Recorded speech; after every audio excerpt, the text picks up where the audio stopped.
gone. He left. Grabbing his book. There he is.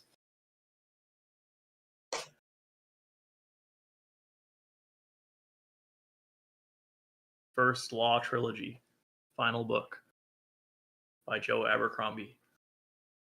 Is there more books? There's yeah. That like have the same characters? Same and rough timeline, but I don't think it's the same characters. So none of these characters are ever mentioned again. I don't know about that, but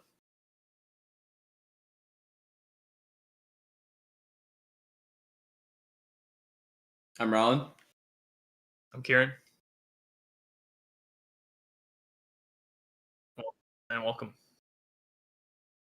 to the full book discussion.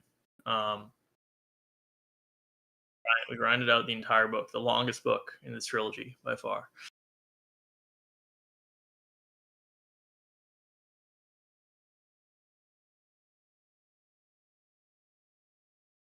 Agreed. It was definitely the best by far.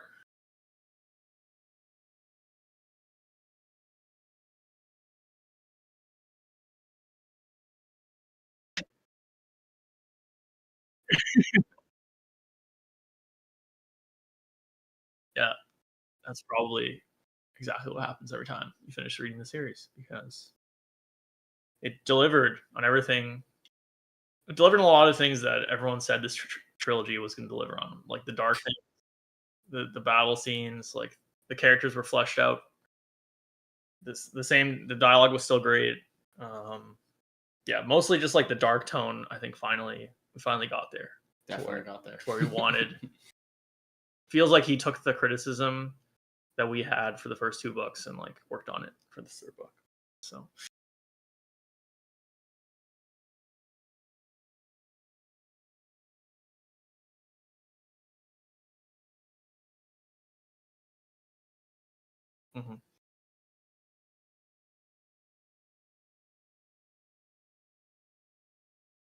Agreed. Mm.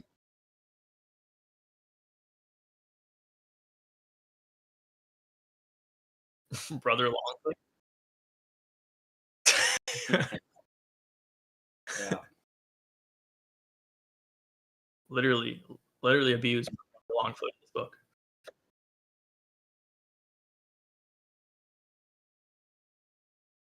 Brother Longfoot. Yeah. Mm. Literally mutilating Brother Longfoot in this book.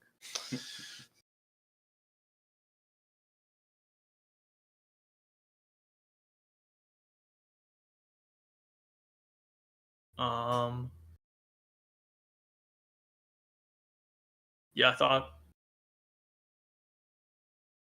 it was excellent until I'm lukewarm. I don't know about the ending. We got to talk about the ending, and then I'll make judgment on the ending. But it's missing some key things that I wish this series had in terms of characters, like specifically character growth and like just movement in general thematically. Which might be the point, and I can be convinced of that as well. So I'll leave it there until we discuss those finer points. But overall, I thought like the events felt more connected. The questions were mostly answered.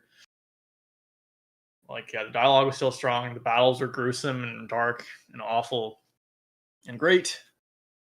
The fight, some of the one-on-one fight scenes, like really felt like final boss worthy, which is what we were hoping from this book. Yeah, it felt like there was a lot of questions that were like, how is he going to deal with this at the end of book 2? And he dealt with it pretty well, I think. So that was my impression before going into this with you lads.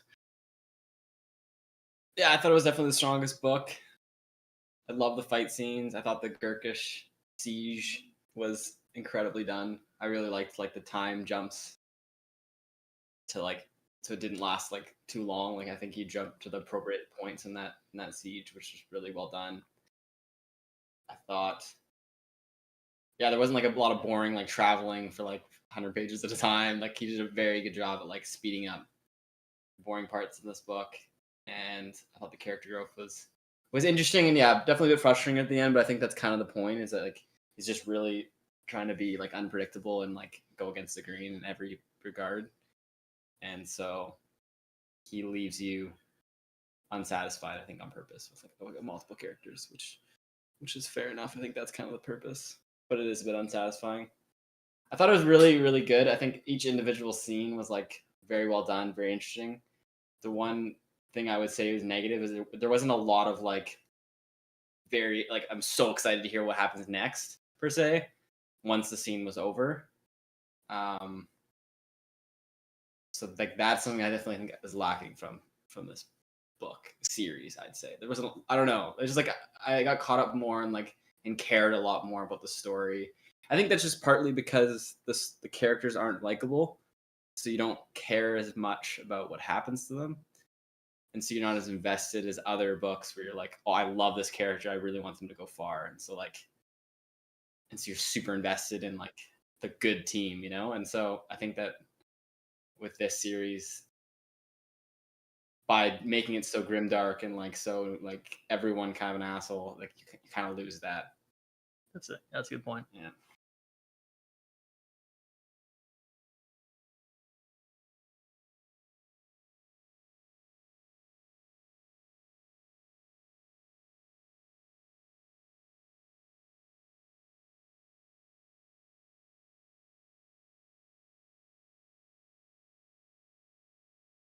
Mhm.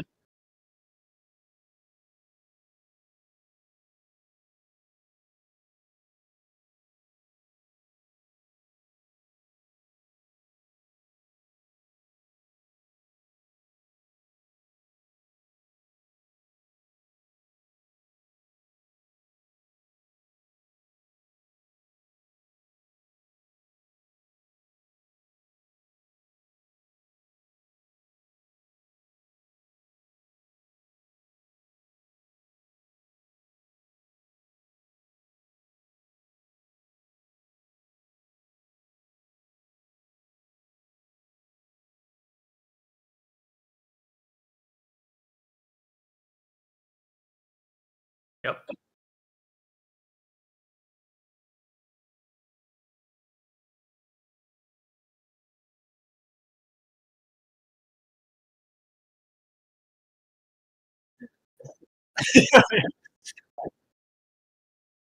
Yeah.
Except for that one part when they're in the house to make her, and then the magic is just insane. Like, that one isolated part. Yeah.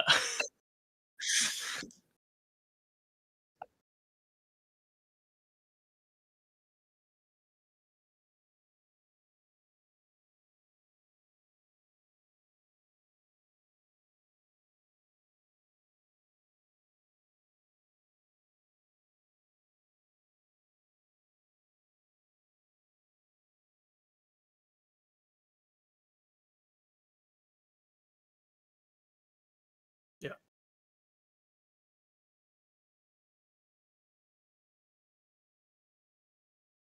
Yeah, you have to appreciate the littler things, the smaller details instead of the overall art.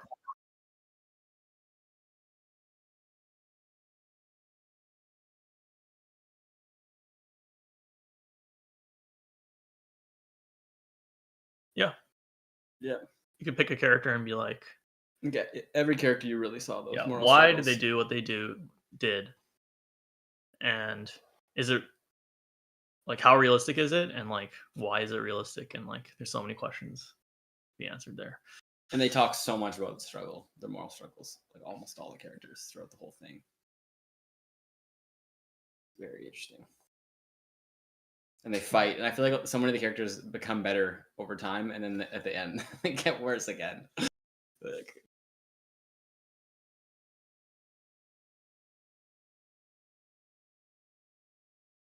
yeah, so that's yeah, it made it realistic. Like,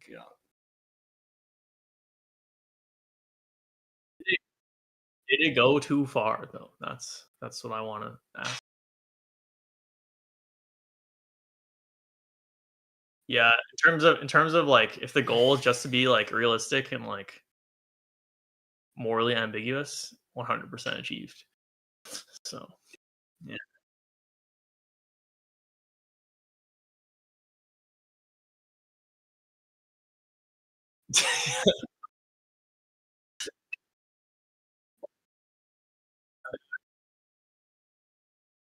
He's like literally just boasting to every single person in a private meeting. It's like, fuck. I think yeah, Glock and Logan were the most frustrating in terms of like morals, like their moral I journey. was the most frustrated with Glockta for sure. Yeah, like Glockta really showed a lot of growth, and I just felt like he became a little ridiculously cruel at the end at times. I don't know. Like that was the I'd say the least realistic for me. I don't know. It became so bad. I was a bit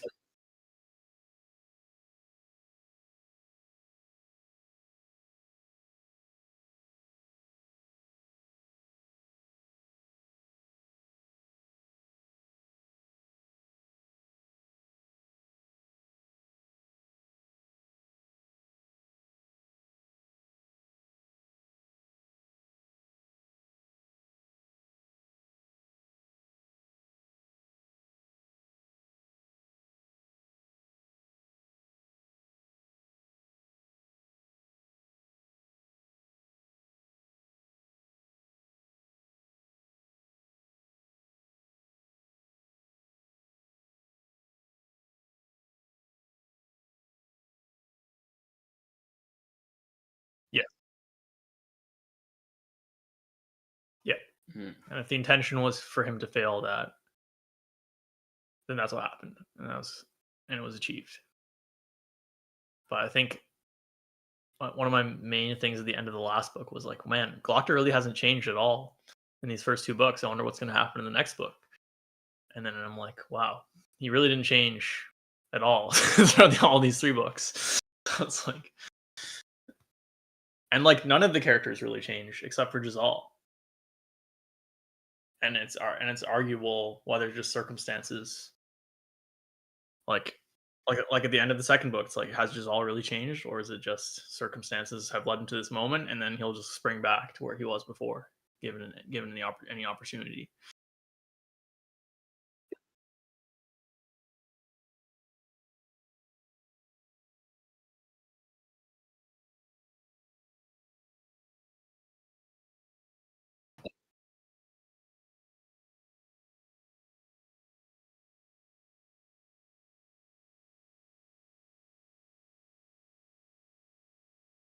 No, never, never did.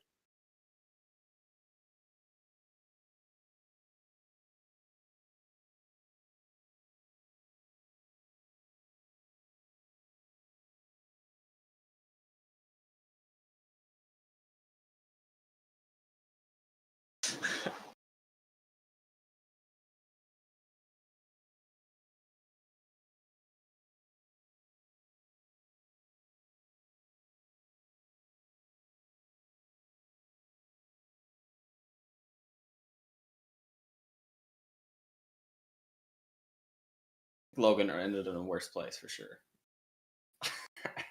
And where he started. He was dying, and he had no friends, and and all his friends became his enemies. But like he was like, I'm gonna be a better person. Like that was his conclusion. Like Yeah. in the beginning, like he was on a goal and he was like very kind to Kawhi, and like he was really trying, you know, like I'm gonna give up my ways. And at the end, he just was like, fuck everything, kind of thing. Felt like he lost hope. Yeah, and like I would be okay with that ending for Logan if maybe one more character had changed a bit more, because like I think he proves the point that Joe Abercrombie's trying to make, which is sometimes life is just fucked and characters don't end up figuring out that fatal flaw. But just like you were saying about Glocta and Pharaoh for sure. It's like Pharaoh more than everyone else.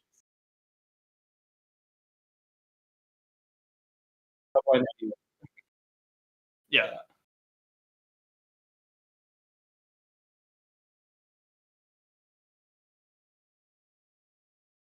Yep.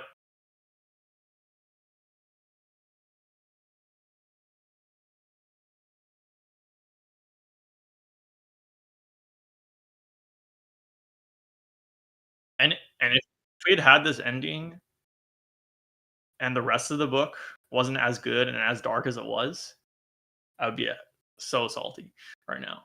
But because like the whole book was like finally sunk in to that, like this world is really messed up and dark and bad, and it was really good as well. The story is like, okay, setting itself up to be like a brutal ending, and it was.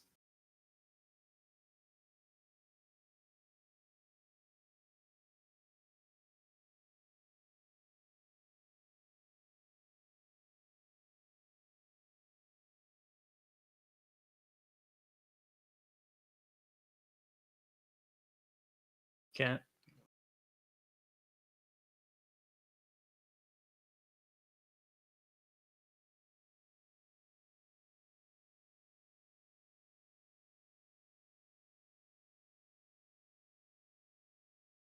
Yeah.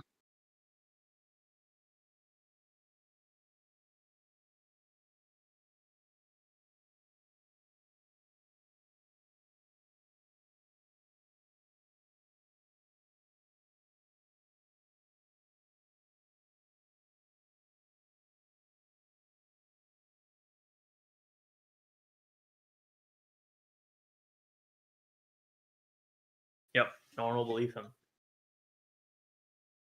Yeah. Yeah, he's tragic. Sure.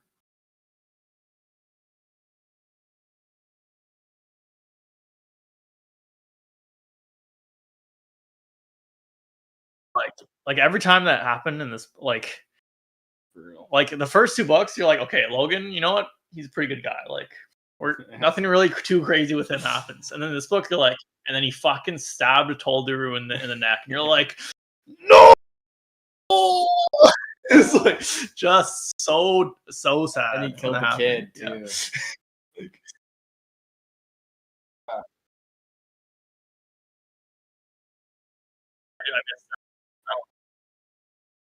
Yeah, I didn't put it together. Yeah, and then Cromak comes up to him, and he's like, and you murdered my son too. I saw that. He's like, oh my god.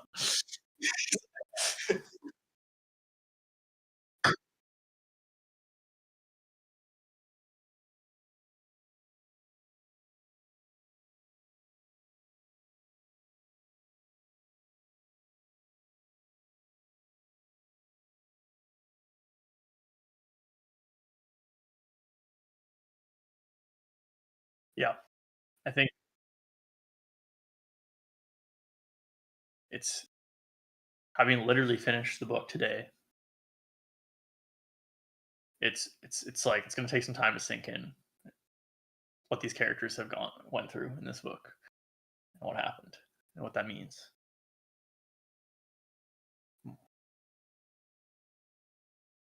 So should we Kieran's idea was to do what we did last time, but do it in terms of part 1 and then part 2. It's like I think character group by character group. Yeah, are you good with that, Dylan? Okay, I think for me, I don't know about you guys, but I don't recall the exact end of part one, so I was just gonna go over what happened at the end of part one, so we know where to end thought processes. It was Well, I'm just looking at it now, and the siege at the.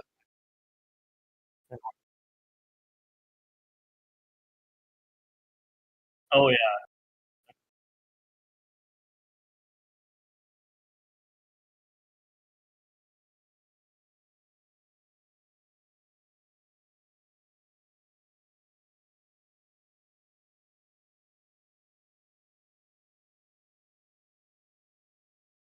warfare, yeah.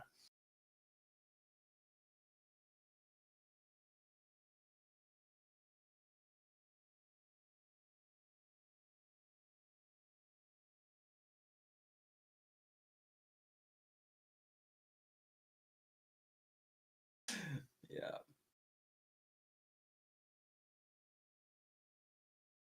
Yeah. So part one, we have West and the Northmen and Logan is one group, and then Crummock, the Hillman. Their plan is to send the Northmen to do a separate raid on the high places to draw Bethod out while the Union comes behind. So that's one. That's one storyline in part one.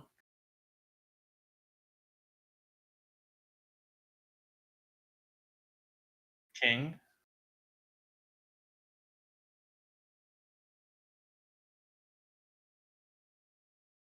Yep. At that time,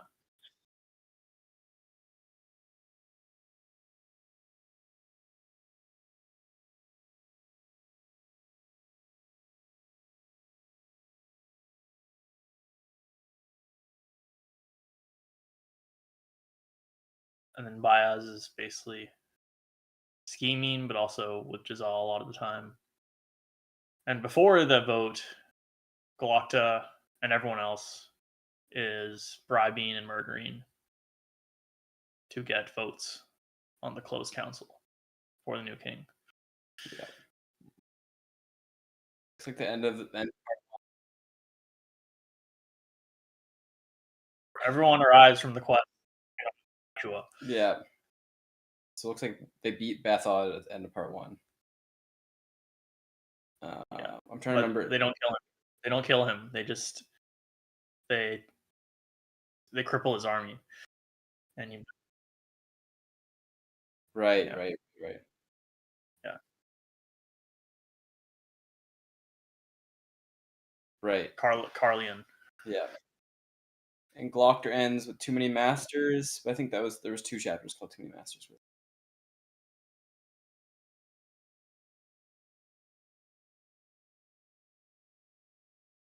Yeah. uh, Ends with Glockter talking to Mothis from oh yeah, from yeah, from Valentin Bulk. Valentin Bach, telling him he has to get.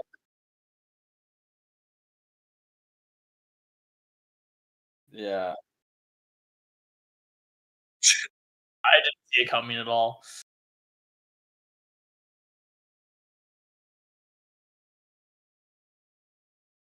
It was too mysterious. It was too shrouded. Yeah, yeah, it was getting too. The time was dwindling for it to be some crazy plot, some crazy other faction. Yeah,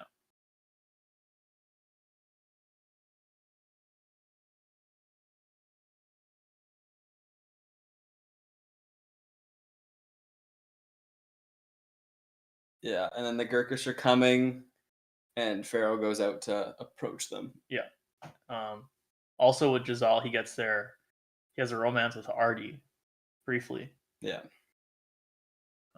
before his life gets turned upside down.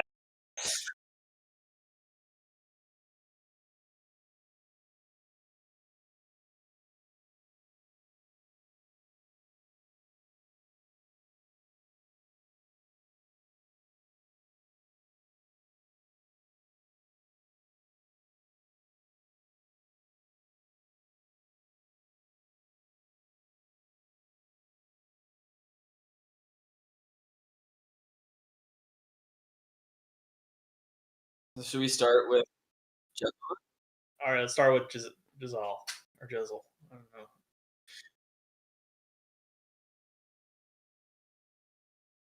or we Well, we could we could put Artie and Baez. Well, Artie's kind of with Galacta too, so just who would we put anyone else with Giselle, or is it just Probably- Giselle on its own? Baez and Giselle. Yeah. Yeah. Sure. So they start back from the quest. Yeah, And what do you guys think of that like first Artie chapter where she like bites his face? Yeah, off I and don't know. That was then- really yeah. weird. It's crazy. Man. Artie's like crazy from the beginning to the end. It's like a wild card. Wild card, complete wild card. You don't know what's Yeah. gonna happen with her. Yeah, in one of the like almost unpredictable arcs is Artie for sure, like Loki. Well, I guess I said unpredictable, but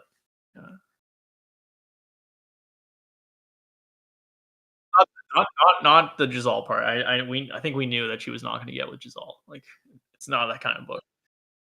But no, I did not. No. Dang. Well,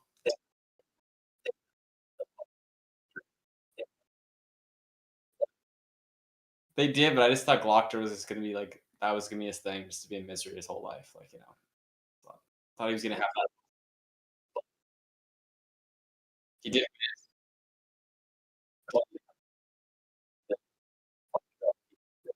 yeah,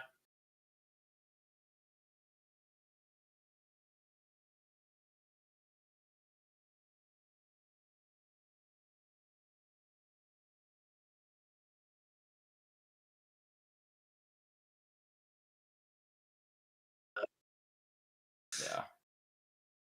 damn. Oh, we're jumping to part 2. Come on, Yeah. Dylan. Part of the lines. All right, Giselle. Yeah, no, I did feel bad for Giselle throughout this whole book. Like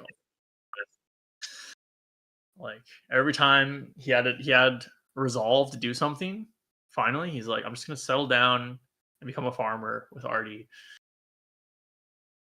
Just like he would get swept, the control would get swept away from him, and you'd be like, he just doesn't have the strength. Like he'd have to be such a strong character to not get swept up in what he's getting swept up in. I don't think any character could not get swept. I think he does what he can, and he does put his foot down multiple times and gets what he wants. I think that's always those are really good moments. Like getting West to the castle. Yeah.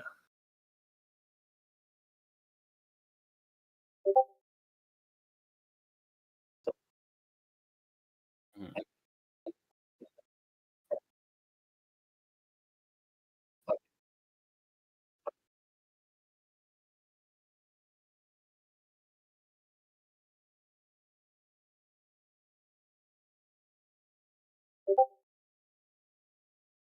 I think Baez isn't a great person, but I do think that he helped so much in Giselle becoming a good character. And I do think that you said he had a big, huge change. I thought he was going to change back, and I saw signs of that.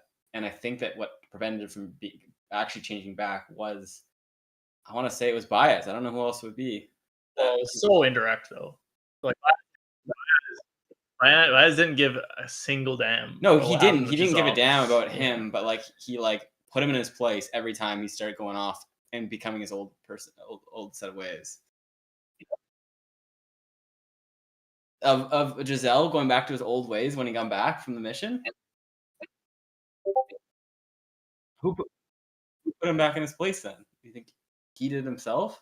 But like when was he going back to play without Baez?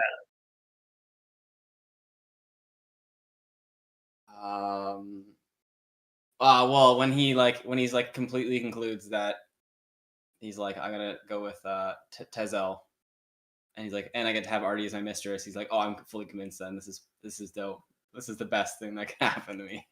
and he's all so excited and But like that was doesn't care. Baez's idea, though. Yeah, but he's like he just goes with it.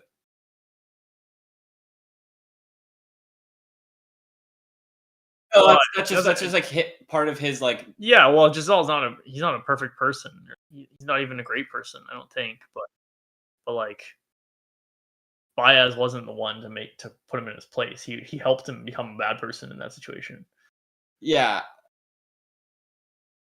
He's like he's like just abandon Artie. You can still have her as mistress. Like yeah, that's not a good that's example yeah. of Baez making him better, but it's like it's not like Baez is trying to make him have a good character. Yeah, I have to find more examples. I have to remember as to when Giselle was fading back to his old personnel, but I do think that like having someone putting in check, like making him watch every move, I do think Baez was that person that kept him.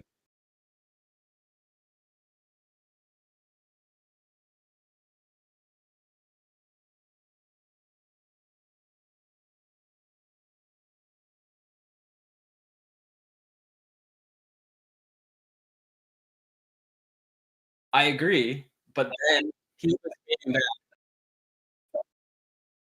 That was Logan.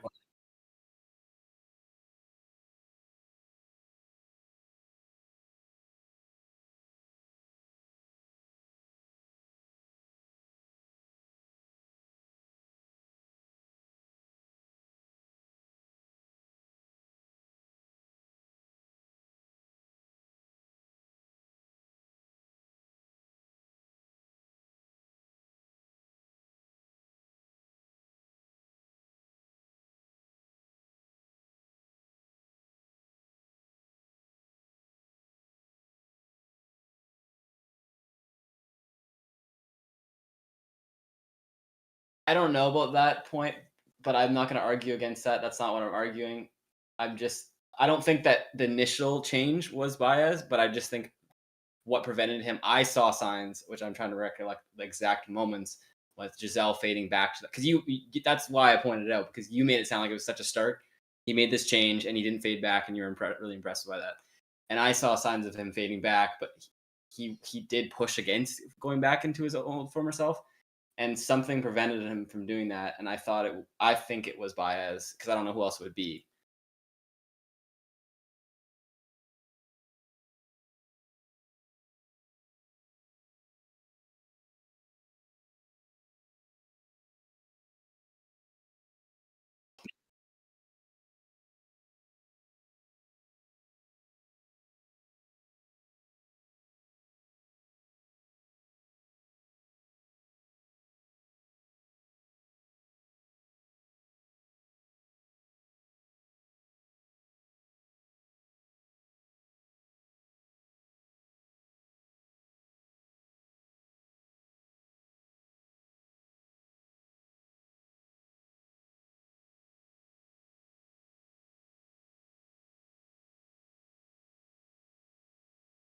Yeah, that's fair.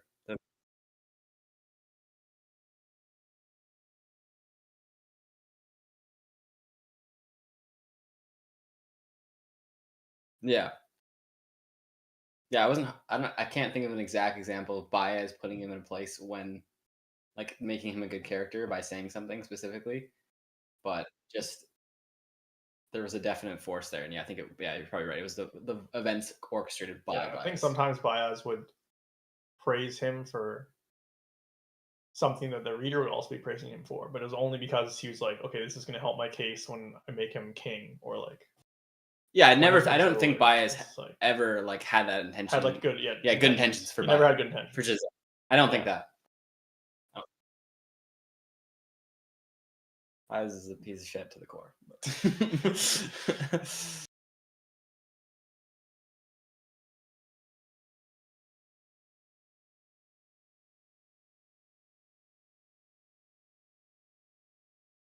Yeah.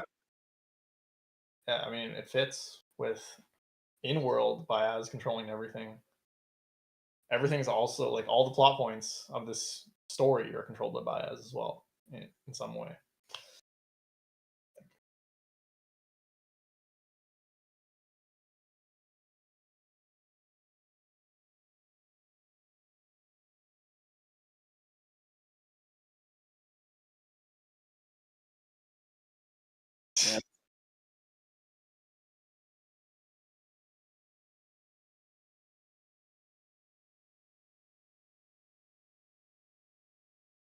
true. Power is righteousness. So, Well, and yeah, history is written by the winners. all right. Anything else in part one? For Giselle.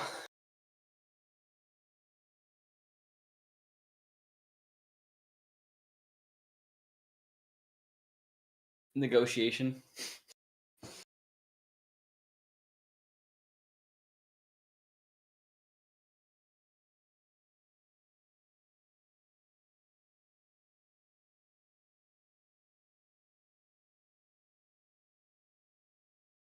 Yeah, yeah. Wasn't the Tanner an inside man? Did we find that Yeah. out at the end? Yeah.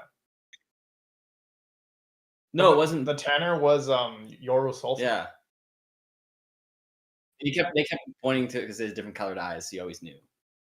Yeah. Throughout the whole book. He was. I did Yeah. not know that. I did not know. Yeah. Point out every time. There's only one person with different colored eyes, and that's like, oh, and then like, oh, and then I noticed his different colored eyes. I never noticed that before. Uh, I missed that. Yeah, that's when shit like got really like. I was like, oh, Baez is like big moves. Dude, here. I would have. Yeah, I was. That he was controlling like the narrative. Oh yeah, and then he's just brutality too. Like he sent the other guy to get slaughtered. The guy that witnessed it. That was like I don't know. That was a big turn for me. Like, and I was like, oh, Baez is like really bad. Like I don't know. Like that was a weird. He just killed an innocent dude. Like that was the start of like really bad stuff. Yeah, I didn't realize that at all. Yeah, he was a shapeshifter. But you knew in that moment when you read that. Yeah, his different colored eyes. The other guy. Yeah. Okay, I was about to rip that apart until I found out that's what actually happened because I was like, man, this like soft magic shit is really ruining the book for me right now. Like I just like mind controlled him in that moment, like Baez. Oh no! Yeah. And I was like, oh my god, this is so bad. I didn't know though like, for a little bit there whether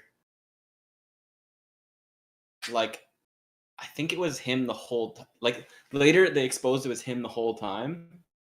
The Tanner was the whole time that did all the rallying, but I thought that was kind of weird. I thought that he just killed the dude who was doing the rallying and then replaced him. But it sounded like he actually did all the work, which makes sense too. But it's like more work. Like, more work. Yes. Yeah. Yeah, they're not gonna. Yeah. Yeah. That guy was doing a lot though. That guy was like big moves for Baez. that one guy is Yeah. Best agent of all time. Yeah. Some other good scenes. The wine throw to the head with the council, which is all. Yeah.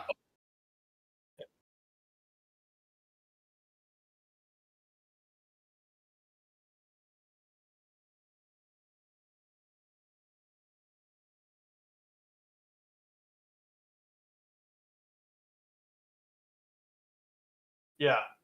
Literally trade.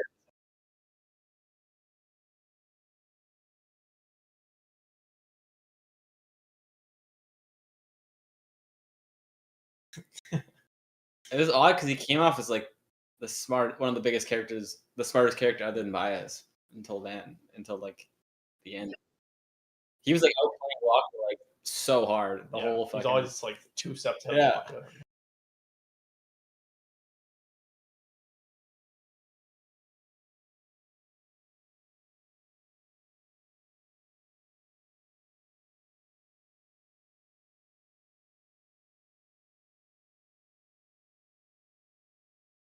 Would have killed Glocta, then it wouldn't have been that bad. Like, that was just random that Glocta just like found out everything. Like, it was a bit sloppy that like it was pretty easy for Glocta to figure out who was betraying him. I thought like who else could it be? I think that was a bit sloppy on Salt's part, but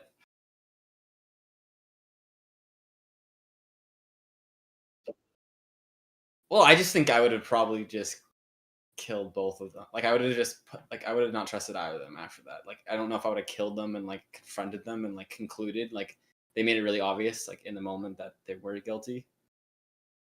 Like because like Frost like, reacted, but like I think I would have just put him in like Yeah, put that him in prison. kind of felt like, oh shit, I'm running out of paper space here. I gotta reveal both the traitors at the same time. Yeah. But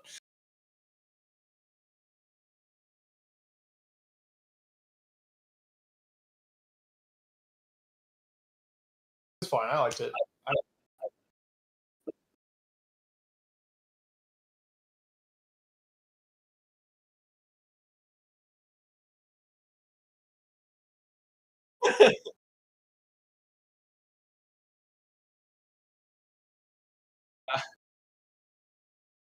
And he's like, "All right, would you do this?" And then Frost's like, I guess there is an answer for "Yeah." yeah, Frost. Yeah, no, I didn't think it was like a bad moment. I wasn't angry at the moment. I'm just saying like I think that was one of the sloppiest plays by Salt. Because like I don't think Salt getting like killed by like taken over by Glockter like that was pretty unexpected. That Glockter was going to have the balls to do that. Like, and that came from um like Artie's idea, and then he goes to Morovia, and then Morovia gives him a plan, and then like Casca also gives him an idea, like don't stop here, keep going, like this is it might be your last day. It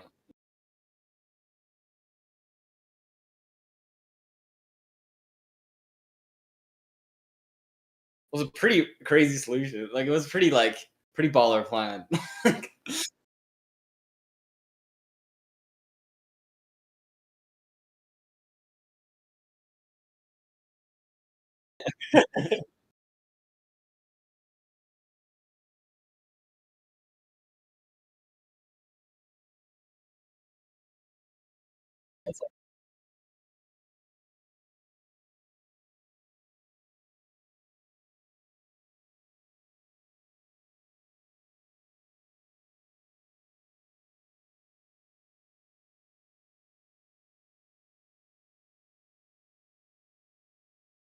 The amount of times though he said like I don't care if I die.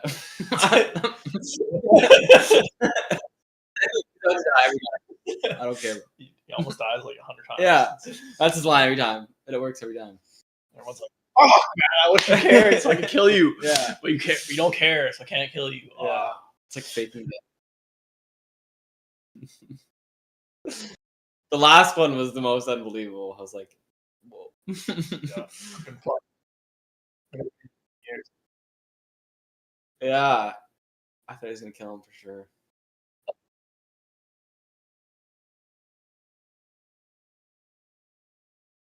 Do we have anything else? Connected. Anything else on Jazal. Jazal in part one? Now let's move on. Okay. So then there's Glokta in part one. Sure. Random like bribing shit for like the first 10 chapters.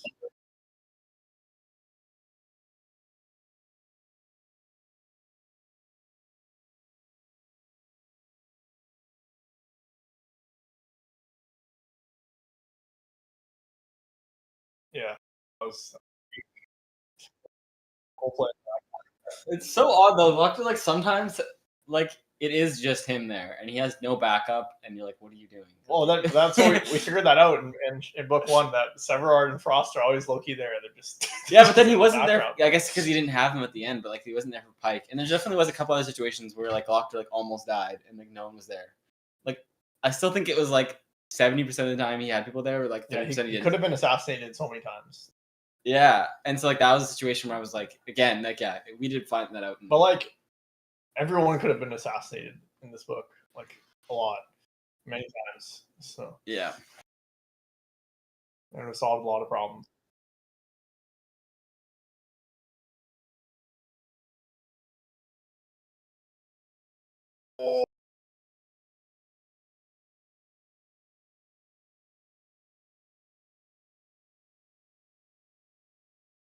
how's that even possible?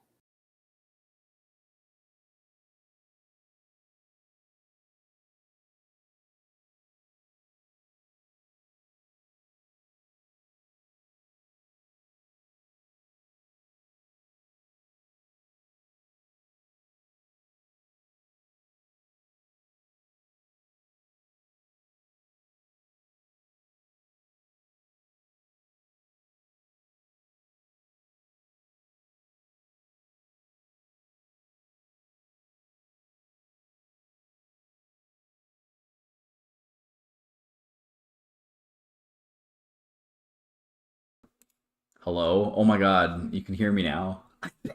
Holy shit. It's an L.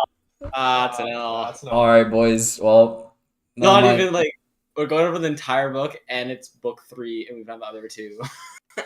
Oh We've done, like, no. this is like our 5th podcast in this book series. Yeah. The final episode. The final episode. There's The the whole- audio. The we final episode, and my audio has been gone the whole time. I think that's working. How the fuck?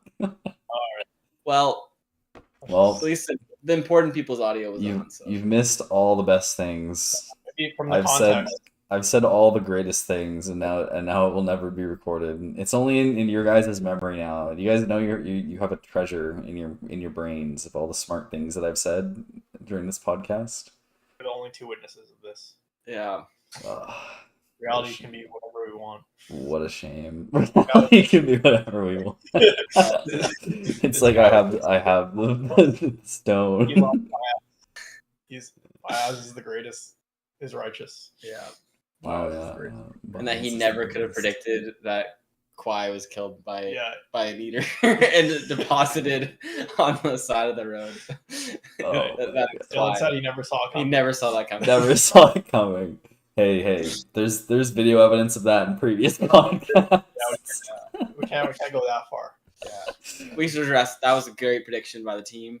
A Yeah, great prediction by Dylan. The Dude. follow-up prediction of Kwai being dead on the side. high fives all around team. Yeah. I feel like everyone probably called it at one point, but I like to think that we're a little early to the game. But the fact that me and Kieran Well, talked. as soon as we were like, "Why is sus?" We like tried to figure it out, and we got it. So Yeah. back in the beginning of book 2. Yeah, on that. Like, you don't have a moment where Kai's like, I could kill him right now if I wanted to, and not question that. Not discuss what's happening there. Yeah. But you could brush past it if you're But- reading by yourself. Yes. Hmm. Yeah. I think if you're reading by yourself, you might have just been like a little weirded out. Like, A little why is confused. this a weird character? Or like maybe the author just had a different vibe he wanted to go with Kwai after the first part. Change it up. It's like, yeah, Kai's a different character. Yeah, sounds about right. Well, Bias didn't see it, so it couldn't have been that obvious. Yeah, that was pretty dumb. I can't believe Bias didn't fuck. That was actually dumb. That That was so Bias dumb. didn't see it. Like, and his only like- comment about it was, "I thought it was suspicious that you suddenly got good at all of your study." Like, That was- excuse me, Bias. Like, what? The rest of the book is like, I've lived thousands of years. I have more wisdom than ever. It's like, you fucking idiot. You think that you, a mortal, is smarter than me, bro? You fuck. Doesn't even notice Kai is a fucking eater the whole time. That sucks because I That's actually me, really buddy. like Kai Master, like the Apprentice. You I did? think he would have a really good character, like the original him. Yeah, like him and Logan's like interactions, and like he was actually like a good guy. I felt like Mm. beginning, and like he was kind of like he wanted to learn, but like he wasn't that good at it, and like I don't know. I just feel like his direction would have been That's interesting. what happened though. He was too good of a person. Joe Abercrombie was like, Yeah, can't be happening now. We have to get Yeah. him killed, eaten. like I No. think he would have been. He would have had good interactions with the rest of the crew for sure. Yeah. Whereas he didn't have any, like he was just a nothing Just a burger. weirdo in the corner. Just a weirdo in the corner that spit cryptic lines every once in a while. Like And he didn't then add anything. let's be real, doesn't do anything by the end of the book other than He kills you away, kill Yeoman. which is a big sad. And then Joe Abercrombie's like, not only did we make Malchus Quiet, who was a good guy, die, we had to make his clone kill the other good person in this book. Yeah. Actually. Oh no, that's actually so true. It's so sad. We also didn't see him eat anything, or like any sus things happen around him. Yeah, he could. There was an opportunity to have him be like a lot more subtle and a lot more interactions with the crew. Or like, oh, like what? Why is this dead? Why is that body partly eaten that we just killed or something? Like I don't know. I think that was not well done. Wait, didn't that happen once though? I think that actually did happen once. I was looking for it to happen. I don't remember. Wasn't it there? happening. Yeah, there was a bite out of someone during a battle. In like book 2 or something. I think. Really? Oh, okay. I think maybe it was after the battle I can't remember. There's definitely something. Yeah. I Odd. can't remember what though. Odd, not great. Yeah, agreed. The worst part of the series. No. It's just such a Malachus weird. Clyde, Brother Longfoot combo. Yeah. On Quest. Brother Longfoot got Brother Longfoot became way better. nothing. Brother like, Longfoot just became a meme that was just let's shit on Brother Longfoot, haha XD, and then Joe Abercrombie's like crying while he makes the jokes. He's like, I loved him, but now I have to pretend that I hate him because everyone hated him in book 1. I thought like leading Glocta and Casca and the crew through the sewers, like that was Yeah. good. No, Good moment for him. honestly, his parts in part 3 were fine, I thought. Or Yeah. like in book 3, they were good. Yeah, they're fine. They're good. They were fine. He wasn't as like he had the same personality kind of, but it wasn't just like so over the top that it was just like, okay, bro. Yeah, I just think he got way less lines, so like I didn't. Yeah, exactly. Like he would have been a fine character in book 1 if just like he was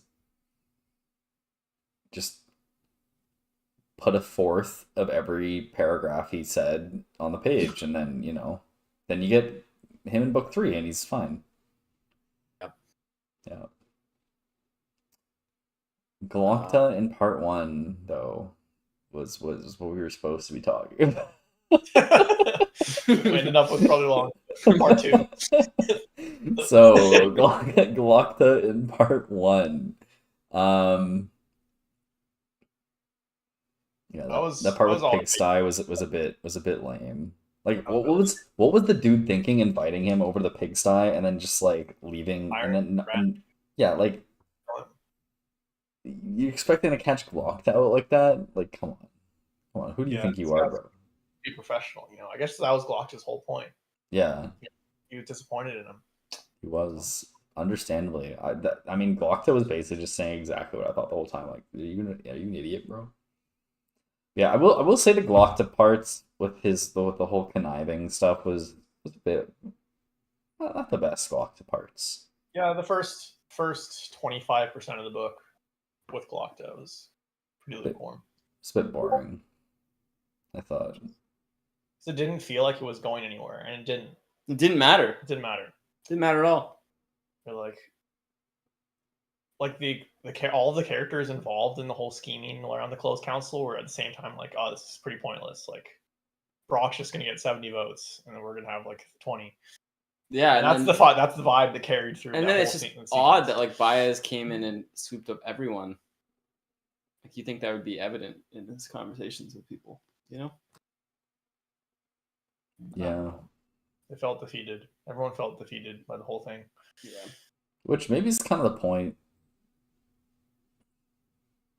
Yeah. Like the system is so corrupt that even the people trying to corrupt it in their way are hopeless because it's so corrupt by Baez. Like, yeah. Like everyone else is trying to game the system because they know it's corrupt and everyone's just like in the background with daggers, but they don't even know that they're playing a whole different fucking game. They're playing checkers in the middle of a chessboard. Yeah, like trying to game at the system, but the system is a slot machine. Yeah. So it's already been gamed for them. Yeah. And Baez is just like orchestrating the whole thing. Yeah.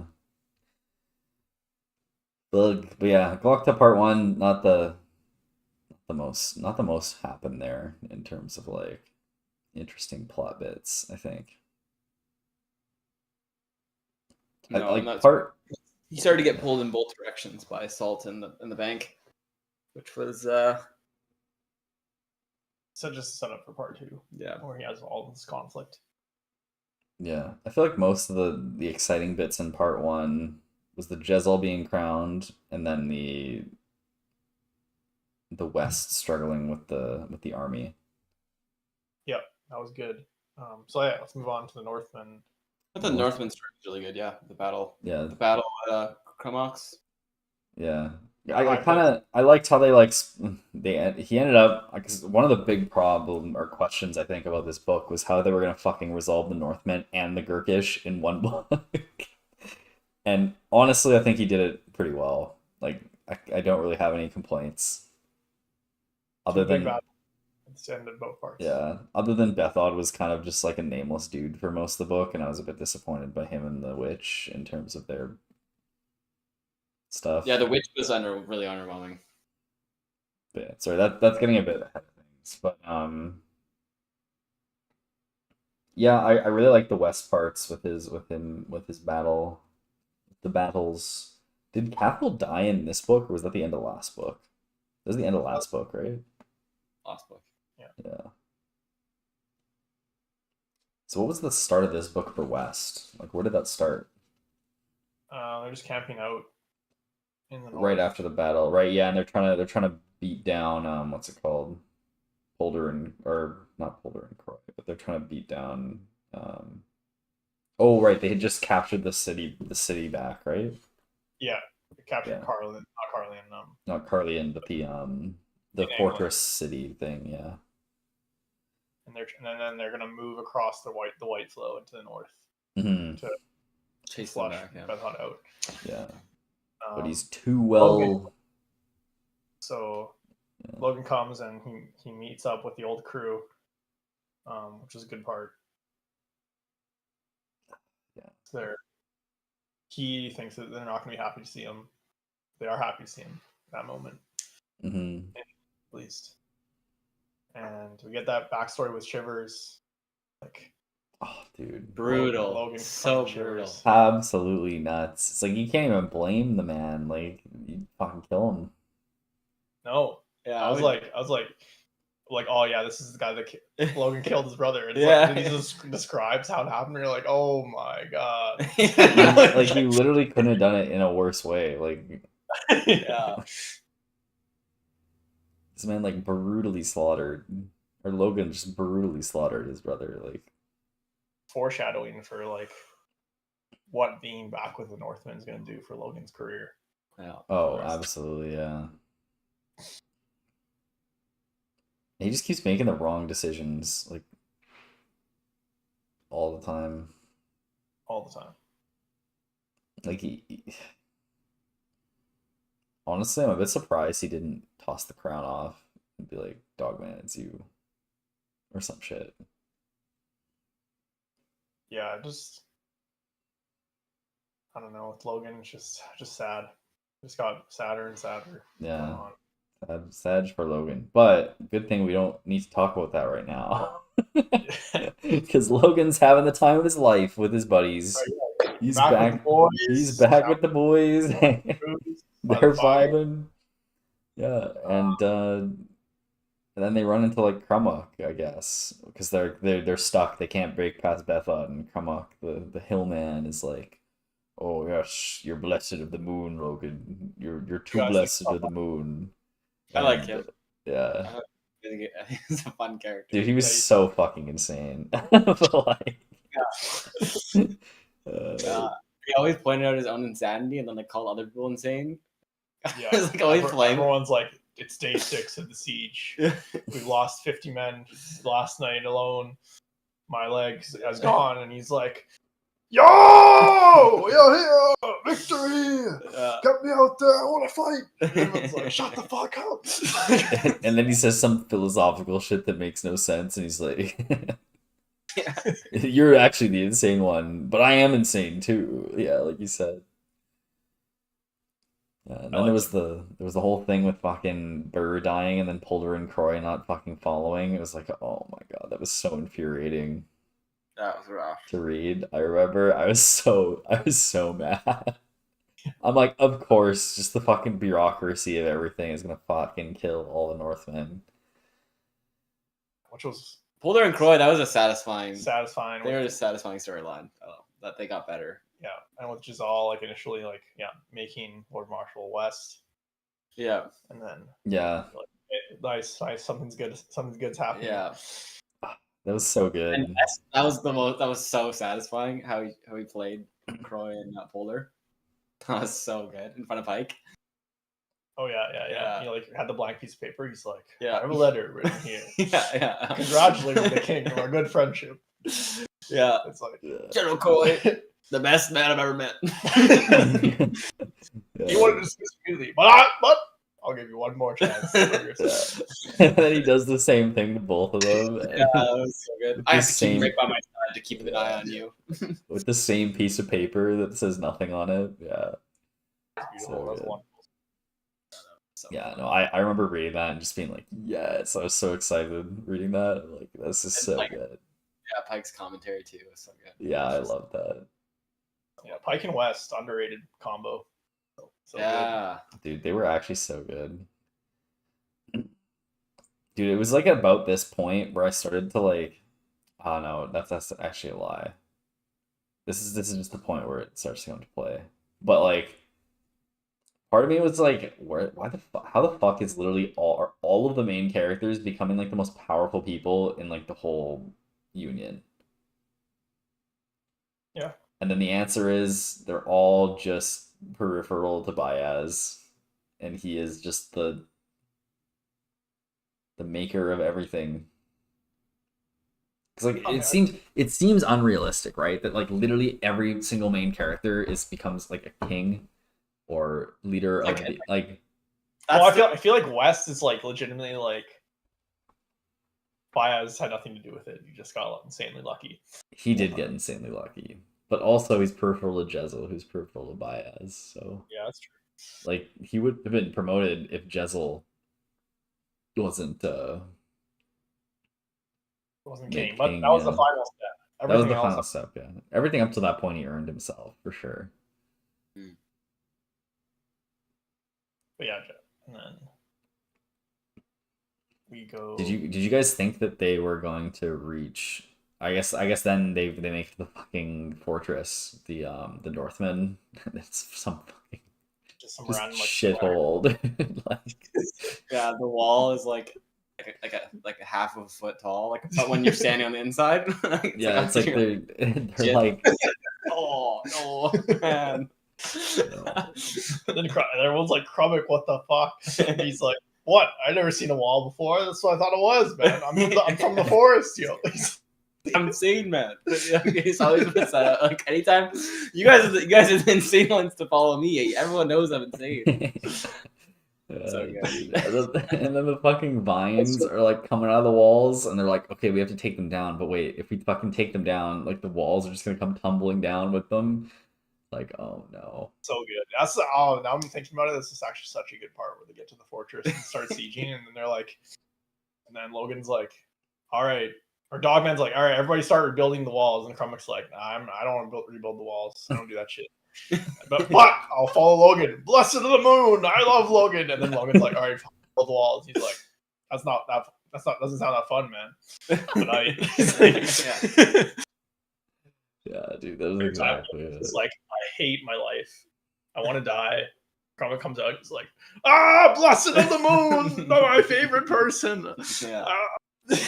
Yeah. Yeah, he's such a meme the whole time. It's like a completely different vibe from everyone.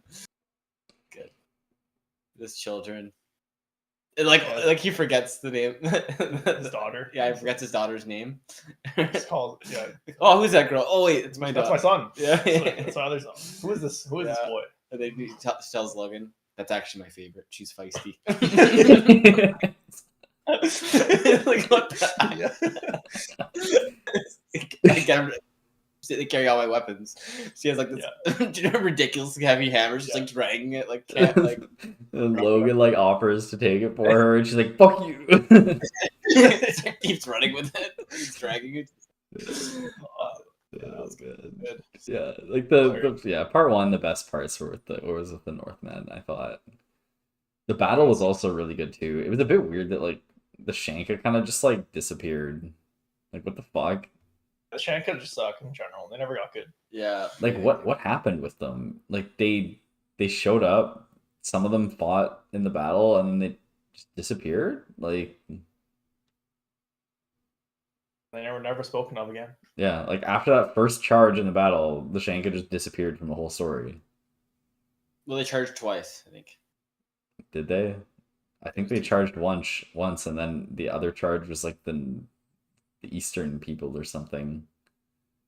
Yeah, Oh yeah, was there only one? I thought there's there only was... one because there was multiple days of the siege over like they would do a Yeah. siege chapter and then a Union chapter. Yeah, I and thought there was siege like chapter. 5 sieges, but I thought I thought there was like 3. well, they're like, oh, they're sending the Easterners again. Oh, like, oh, they're not. Go, because they're scared today because we just beat them last night. I thought there was like a lot. I swear the Shank only came once. Yeah, I thought. Yeah. Okay. But yeah, I think that's my biggest disappointment with like the whole series. I think is just Bethod as a plot device was just like it's like he can't bring Bethod in because he needs to say things to Logan at the end of the book to like really nail it home that Logan was actually a shit person. And so then he was just like, oh, okay, yeah. So like Bethod just like can't show up like at all in the whole book, and everything peripheral to him is just gonna be like half baked. like the whole thing with his witch, Calder and Scale, and like the Shanka with him was just like felt like such an afterthought. I think the Shanka was like a mistake. There was a and lot the of witch things was set up. a pretty big L. Yeah, but I thought that that I don't know. I thought all made up. Bethod and the idea of Bethod was all made up, like all worthwhile because of that scene with Logan. At the end, it was. I just wish To me, there was more. There was more that Bethod. was such a good moment. It was so good. I really loved that created one. me. Like, Yeah. I wanted to stop. Like, you're the one that kept pushing me. Like, and then I was like, oh crap. Like, Logan's like like really bad. Like, like the worst. That's and then that's when you really like. Now you can like for sure look back and like it would have been so much better for this everyone if Logan was but never existed. Like he's just bad. He's just bad for everyone. He shouldn't be there. I guess except for he helped us all. Yeah. No, it's just like it's pretty bad. But And how did he capture the Fearless? I guess the witch helped. yeah, did he capture the Fearless, or did the Fearless just decide to fight for them? Like the whole all the peripheral plot points to Bethod just didn't seem necessary. Like, why did he need to recruit the Shanka? Like, could that not have just been Northmen? Like, Well, the big question is like, why even have the Shanka in the series? I know, yeah. It seems like it was like a plot point that he kind of like had from the history of the books, and that there needed to be these monsters in like the far reaches, and then it just like there wasn't enough room in the book for them to really be there. Yeah, it's like there was a lot of things that were set up specifically around Logan in the first book, like the breathing fire part, the Shanka, the witch, Bethod. They're all in that first like subset of chapters, and then they all just like didn't exist until the end, like you were saying. So I liked when the Union though, like they didn't even think that Shanka existed. They were real, and then like they came and they were like completely terrified of them. Like that was a kind of a cool, like just put more fear into like and like how brutal like the Northmen and like the Shanka killing Logan's family. That was I don't know. I don't think they're completely pointless, but yeah, I do think it was a weak. Yeah, it could have been done with other things. Yeah, they weren't completely pointless. I 100% agree they weren't. But they did kind of feel like an afterthought a bit to the rest of it. And can't really like hate it too much. Because like I feel like you kind of bought into when after reading 2 of these books, like you've kind of bought into the idea that Bethod is like a peripheral thing that isn't really important too much. Like same with Cabal a bit, like Yeah, they're peripheral things that are like of historical reference. The problem with Bethod though, I think, is that like I don't know, he just wasn't as big of a threat, I think, as he could have been if he was given a bit more space. like considering the relevance to all of the other Northman characters that we've come to love by the end of the series too. Yeah. Felt like he should have been more of a villain than Khalul. Khalul was like actually an afterthought, and it was okay. He was in the background.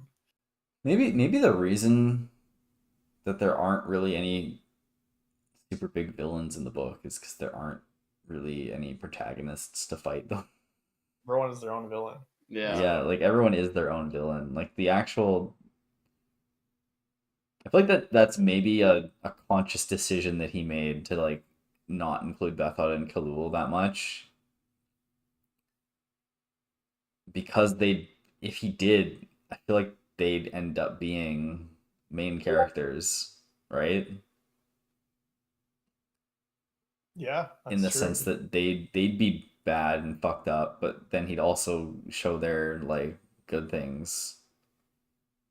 Like if we saw Khalul's perspective, like Khalul's perspective is that in Baez is an actual fucking lunatic, power hungry fuck, and he's got to do whatever he can to stop him. He's right to do so, honestly. And Baez thinks the exact same about Khalul. It's like, yeah, and Bethod too. You I'm can't. sure. You wouldn't be able to create a character that's just like, yeah, like touching their fingertip together and be like, "I will destroy the world."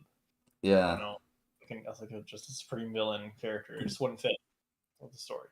Well, I think it kind of ended up being that, like, because Bethod and Khalul, the whole book seemed like that's what they were. They were just the evil, twiddling their thumbs people that are there to destroy the world. And then I feel like it's not till the end of the book when you kind of realize maybe they were in the right a bit. Like, maybe they weren't the evil, twiddling their thumbs guys. Maybe it was Baez the whole time too. Like, and these characters that you think are like the big bads that haven't been expounded on were done so maybe for a good reason. I kind of like that, you know. Maybe I'm kind of just spitballing at this point about it, but that's kind of my thoughts, I think.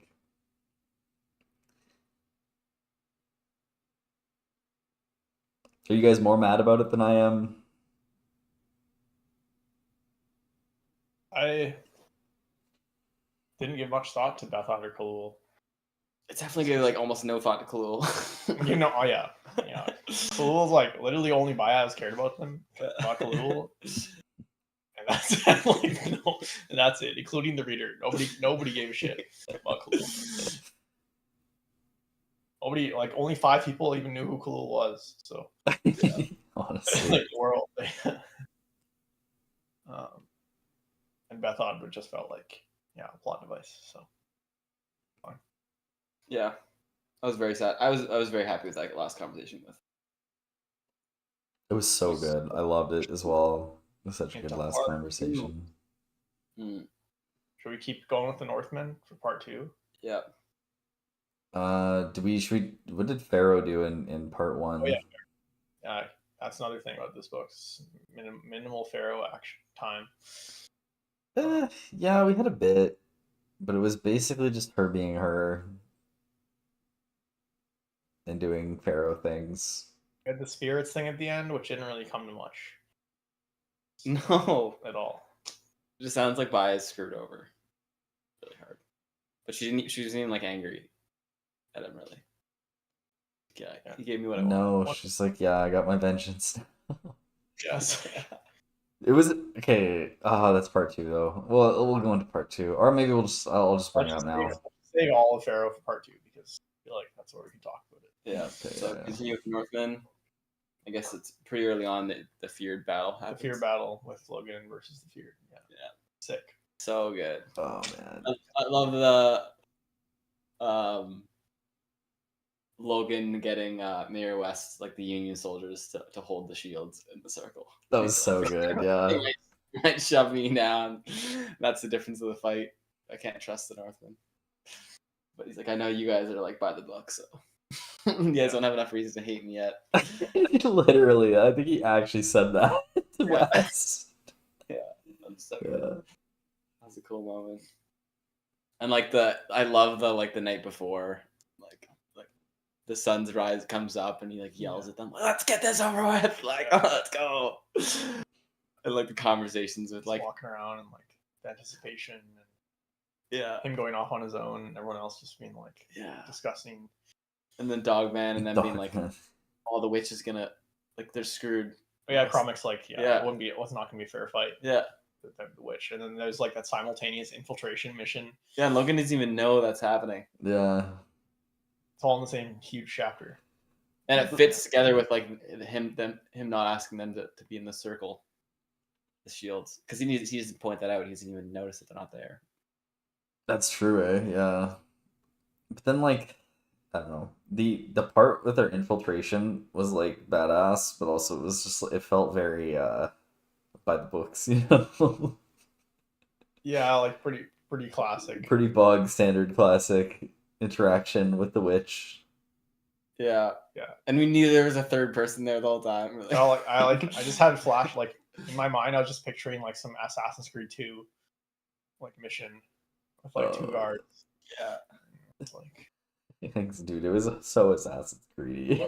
Actually, I totally didn't even think of that, but their whole infiltration thing was just like, yeah. And it's even Assassin's Creed with like the mind control shit at the end.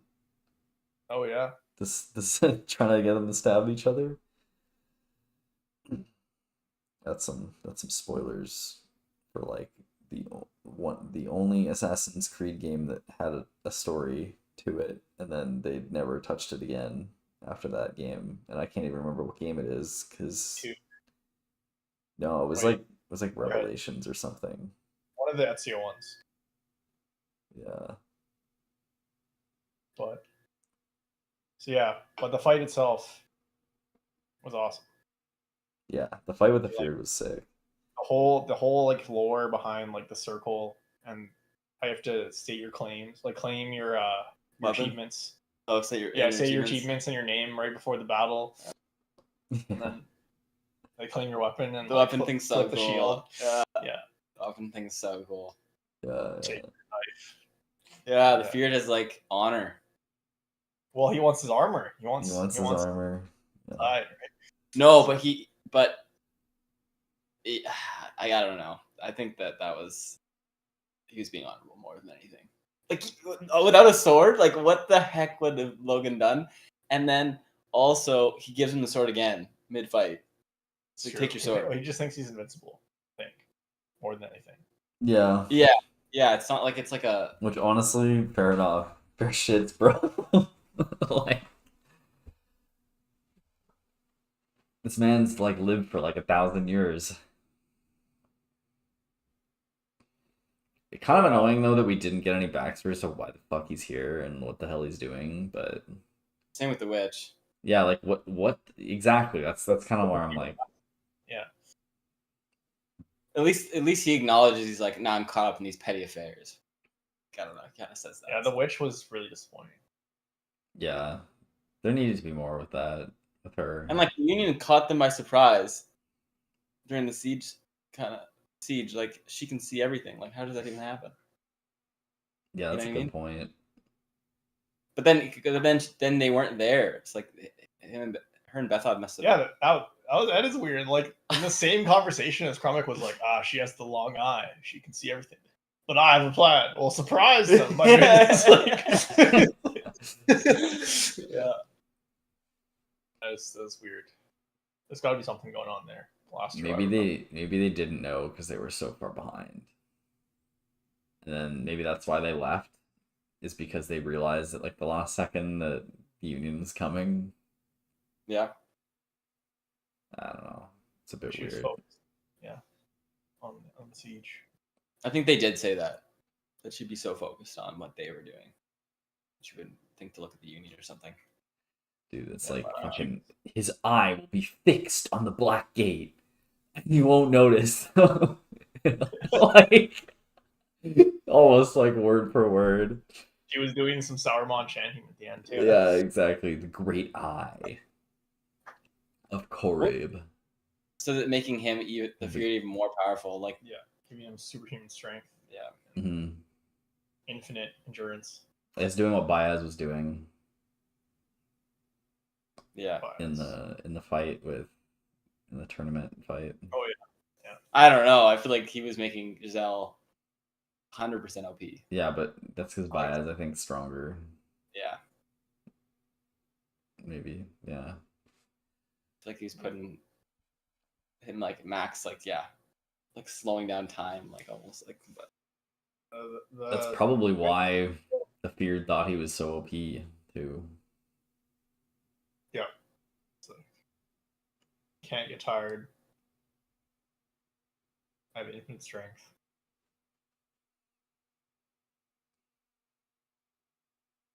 That was good. Which kill was pretty weak, though. That was pretty comical. Yeah, it was very bog standard, I thought. Like it's bog standard witch, bog standard death. Like And then Black Dow comes up behind, like, kills her, and he's like, "That bitch talks too much." And it was like, I thought it was gonna be like a laugh track. Like that's how it felt. Yeah. dude, Like, honestly. yeah. Honestly, there could have been there, and I would not have been surprised. Like, Feared squeezing Logan to death, and like you could feel she gets killed. He feels the grip weakening, and then he like pushes the sword through the tattooed part into the meat of the other side. That was good. Disgusting. That was gruesome. Oh, and also Logan kills a random person in the shield wall while he's in Bloody Nine. Oh yeah, like it's just just randomly. I forgot about that. Honestly, Logan's just randomly killed so many people while he's in Bloody Nine. It's like, oh yeah, just killed. I like thought that would be like a faux pas, you know, like auto disqualification or some shit. Yeah, but everyone's just like nobody acknowledges it. Yeah, it's like they're just heading up the. Like it's literally not acknowledged once in the whole book. Afterwards. We talked about it a bit before, but we forgot to talk about when Logan kills Thunderhead too. Oh, Yeah. Dude, that was so sad. I was like, no. I wasn't expecting that. I can't remember where I was, but I remember listening to that on an audiobook. I just stopped whatever I was doing. Every death of the Northland named men was very sad. Dude, it was so sad. I think Three Trees was probably the saddest, or the weakest. Probably the weakest. Dude, That was. You can't compare them. Yeah, you really can't. I mean, the Thunderhead was the most like. Yeah. Like, hurts the soul because Logan did it, and you're just like. Yeah. Like, you're just hoping Yes. that you see it coming. You're praying against hope.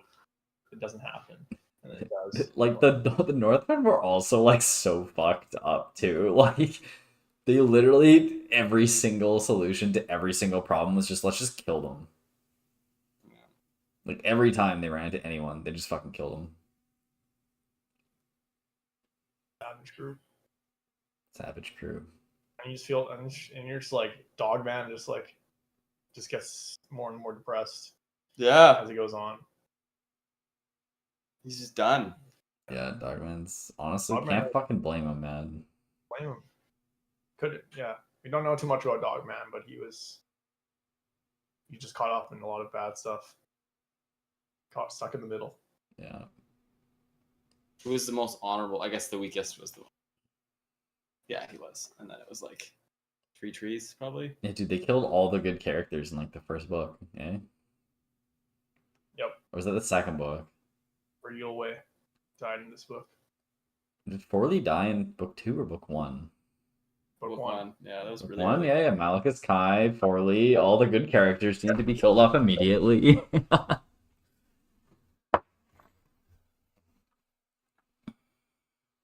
Yeah. And then the storyline for the Northmen kind of dwindles after Bethod dies. Yeah, they kind of just tag along with the Union. Yeah. And they're all just like I Well, guess they don't the story of the Northmen is trying to figure out what to do after the war's finished, and they just end up killing each other, basically. Well, and Logan looks really bad because no one wants to fight, and Logan's like, I must have pulled my end of the bargain, which is like, which is the honorable thing to do, but then it turns out to be like a non-honorable thing because everyone hates him for it. Yeah. It's a weird one. That was a weird one. We're like, yeah, I think the most honorable thing to do in that situation would be for Logan to go and by himself at least. Yeah. Ask anyone to come with him. and ask people, do you want to come with me? Yeah. Well, Nuts. that's kind of what he did. Well, I think he threatened to kill someone. That's after they'd already decided to come down with them, because he was gonna pay them to come down. Oh yeah, he did Like say that. he said he'd pay them, and so he did, and then they didn't want to fight anyways. But not really Logan's fault, I think. There, like he kind of did his due diligence there. He didn't force them to come down, but I mean, he bribed them, I guess. And then forcing him to fight, though, which I guess you paid them already, but that was sad. Made it a lot more sad when one died. I feel like the North one went from to nothing at the end. It seems like there was like a couple hundred Northmen at the end. Obviously, there was more, but Yeah. the amount that died. Well, it's just it just shows you how what's the word? They're just not relevant on the global scale, Bethod was probably the most they've ever been a threat, or in any way, for most of global history, I guess. And I don't know, it seems really depressing for the North that it's like they finally have finished their war, and now they've been talking about peace, and then they're like, but yeah, we're all we know how to do is kill, and that's what we're going to continue doing, basically, for no particular reason other than it's what we're familiar with. Sad. It's sad to hear Logan be like, we're gonna try to grow things. We can learn. We have to have hope. And then by the end of the book, he just tells Dogman, yeah, we're not gonna be doing that. All we know how to do is kill. Dogman's just like, fuck you. I'm done. Yet he still defends Logan right after, and someone. Yeah, he doesn't even know what to do with his life. He's just so done. Yeah. He can't lose 100% faith in Logan, or else he'll have lost everything. He's lost so many friends already. And he stuck up for Logan so much and been by his side for so many times and justified his decision so many times. And if he comes to the conclusion, then he's saying a lot about himself. Yeah, and he's the one that's known Logan the longest. They were just a duo for a long time, for years. Dude, and then Logan just fucking leaving Grim and Dogman after Grim is dying. Grim's about to die, and Logan's just I have to go. Yeah. That was fucked up, dude. And then he left for no particular reason, anyways. He didn't end up doing anything. No. Wait, didn't he say hi to Pharaoh, and then Pharaoh was crazy and he left? Yeah. Well, no. The during the battle. During the battle, he ended up fighting an eater and destroyed the eater. Yeah. Yeah, they did, and then afterwards, Grim got hit and was dying from the eater, and then Logan's like, I have to run, I have to go, and then just leaves Dogman and Grim as Grim's dying, and then ends up not doing anything after he killed the eater. He just walks into a room and it's already finished. His whole everything he does at the end of the book is just really strange. Yeah, I think partly because he felt like he forced them to fight. So then I guess when Grim died, he just couldn't handle that. Yeah, he was breaking down. Yeah, at the end. So when they bury him, he spits on the ground. Yeah, just, insulting. Good for the dead. There's nothing for the living. Yeah, screw all you, everyone. Yeah. That was sad. That's basically the end of the Northmen. Or I guess, and then fucking Logan gets back up and then gets betrayed by Dow and Calder. Yeah, and you can't even blame Dow, like you said. Yeah, it was the right play. Yeah. The bad ending for sure for Logan. Yeah, so bad. Yeah. And he loses his sword too. Which I know is a small thing, but it's actually he's just that's he's a broken. He ends this book, this trilogy, as a broken man. Yeah, falling into a river, just like at the very beginning of the book, but with no friends, no resolve. Well, he thought he had no friends at that time too. He literally ended up exactly where he began. Yeah. Sorry, there's some echo going on. I'm gonna try and leave the call and rejoin real quick. Okay. Hello. Oh, where's my camera? Hello? Hello. All right. Hello. Yo. Better? We'll see. All right, so yeah, let's go to let's go to Wes real quick because he was with the Northman before. Oh man, yeah. Oh no.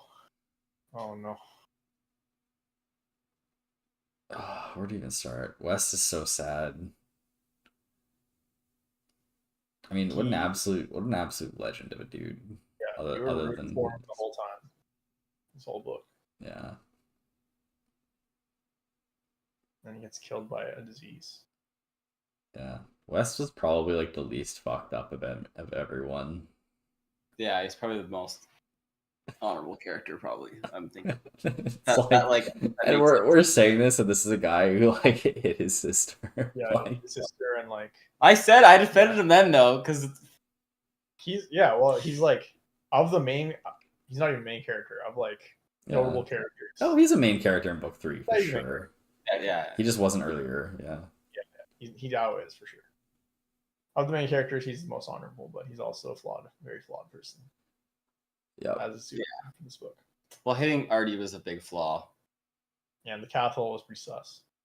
Yeah, the Cathol bit was a bit sus. The Cathol, although he did, yeah. We had different opinions on how bad that was, but that was weird. And then But in this book, he's just killing Lancel was fine.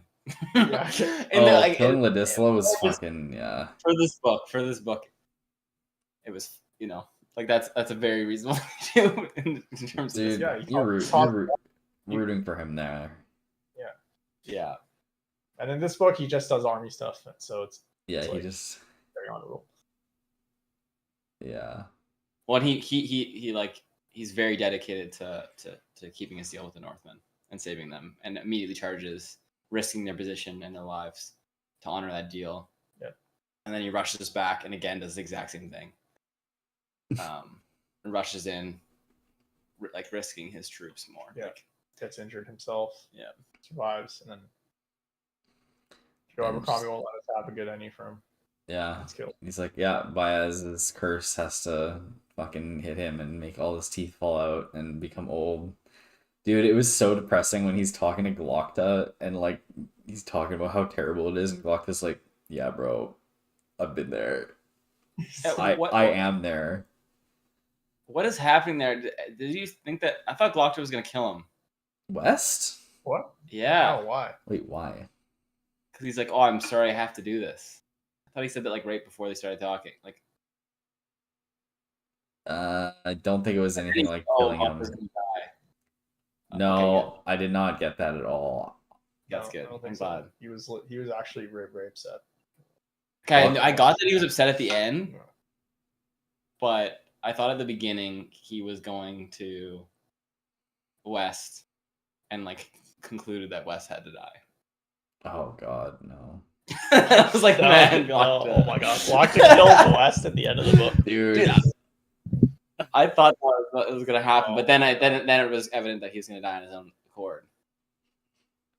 But Speaking of Glokta about to kill someone, did you guys think he was gonna kill Artie there?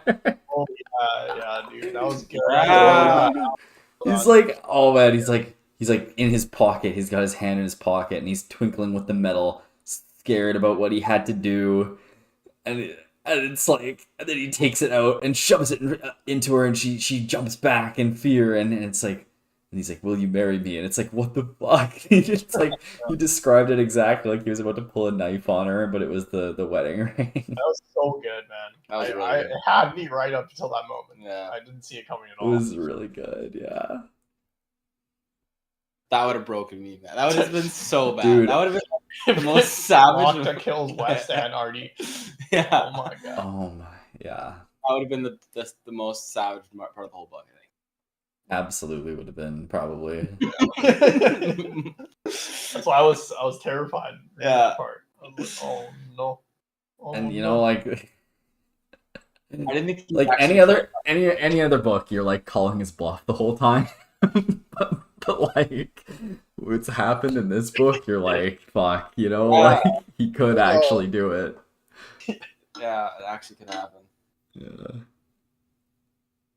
Oh. All right. Now, what Yeah. else with Glock in this part? Well, Yeah, let's go over Galacta Part 2. He figures everything out, tries to figure everything out that's going on.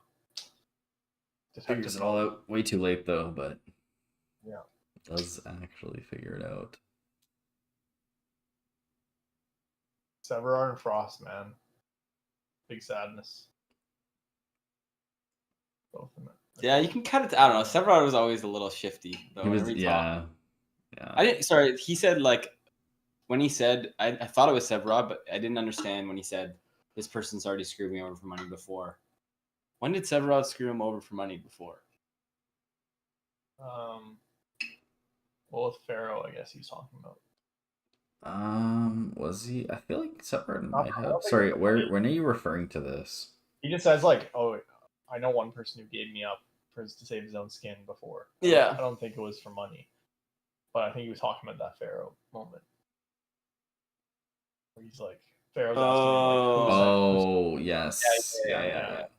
Okay. Yeah. I couldn't think of the moment, but I knew it That was makes him. It had to sense. be Severard. It's like who else would it be? But Vitari also like didn't betray him, I guess, but like yeah, he well, did. Vitari actually negative betrayed him. Yeah, didn't betray him. Kept his secrets. Yeah. Yeah, and told him to get out of here. Don't come here. Get back here. And then he did. And it's just like, oh, well, now shit has to happen. Yeah. Mhm. Yeah. So what was salt? What was the salt one? We already talked about salt, but like, I don't know. I was a bit phased out about his like teller of secrets, like talking to the other side thing in the university. Yeah, that was a bit. It's a bit Really weird. odd. I just like bias is like, oh man, they only had the salt and the candles out, man.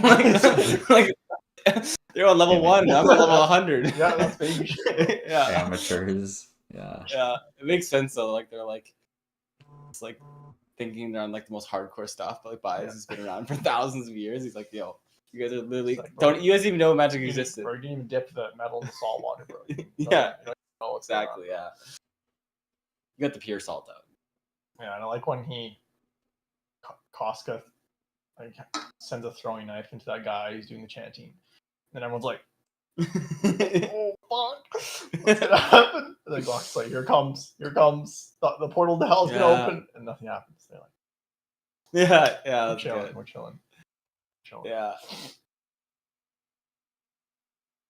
And I liked when Glockta said like, oh no, if fighting happens, like we're probably gonna win, but shit always happens when there's a bloodbath. Like I can't risk that right now. He's like, let's settle this. Talks it down. I thought that was a cool moment. Because he had the advantage, but he was still like very wise. That was cool though. Koska and his goons. And I love the part where Salt's like, I'll give you twice as much money, and then Koska's like, okay, sounds good. Give me the money, and he's like, oh, sorry, man, I only work on cash. Like, but he's like actually would have just like betrayed Glockta right there if he had money on him. Koska's like, crazy man. Dylan, you good? Yeah, sorry, I just had something come up quick. I had to check.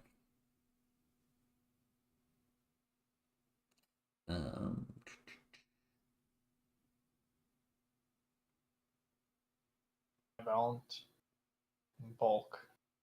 I guess it's related to Glockta turning out to be bias at the end. It all comes together.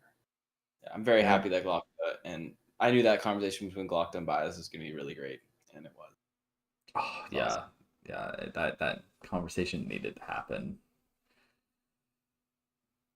Yeah, it was a good one. It kind of there was too many unanswered questions. that needed to be answered. Yeah, and it's cool that like Locta was like the Inquisitor, or sorry, Inquisition of part of the Inquisition, and like he actually cared about the truth. So like he actually was a good man for the job in a way. Did Glockta really care about the truth though? I think he did, man. He was always looking for it. I think he did, but it was a secondary objective to just following. Yeah, it was a secondary objective, but it was Yeah. cool that he was always He actually cared about trying. it. He was curious at least. And he was curious. willing to go against like Salt. Well, that's the thing with Glockta. It's like if he has wiggle room, if the rules or if his like tasks that he's been given are mendable or bendable, then he'll be like, okay, I'll use that to do what I want a little bit, but always in the confines my master's objectives. Yeah, like, well, that's your time to ask some questions here and like figure out what's going on until someone tells me otherwise, and I'll shut up. Yeah, exactly. Because that's exactly what he did, or like what he was planning to do with Jezzel around Baez. Is like, yeah, so our master won't let us do X, but we can maybe do some smaller things on the humanitarian front. Yeah, dude, it was so fucking annoying at the end of the book when Jezzel's like, yeah, I'd love to build like a shelter and free shelter for all the homeless, and then Glock's like, yeah, our master is not really for that policy, and Jezzel's like, oh. And Glock is like, yeah, but maybe we can do some like smaller scale shit on the side where you won't notice. And it's just like fucking so depressing because it's so like actual politics, I think. I thought that was I thought the opposite of depressing. I thought that was one of the most positive parts of the ending. Was that like at least Glockta like saw the good in what Zell was willing to do and was gonna try everything he could to do as much as they without that was in their control. Yeah, you can look at it cynically and you can look at it positive. Yeah, like I just thought Giselle Giselle is obviously coming with some really positive, helpful ideas, and I just thought Glockta was gonna completely fall under Baez's like control, and so I thought that was like, and Glockta hated Giselle, right? So like for him to say that, but he still has his wits about him, right? He still knows what's good, right? He's like, okay, a hospital, can't argue with that shit. Yeah, but at the same time, Master Baez, he just released a new policy last week. No hospitals allowed. No free housing for all the homeless. According to Master Baez.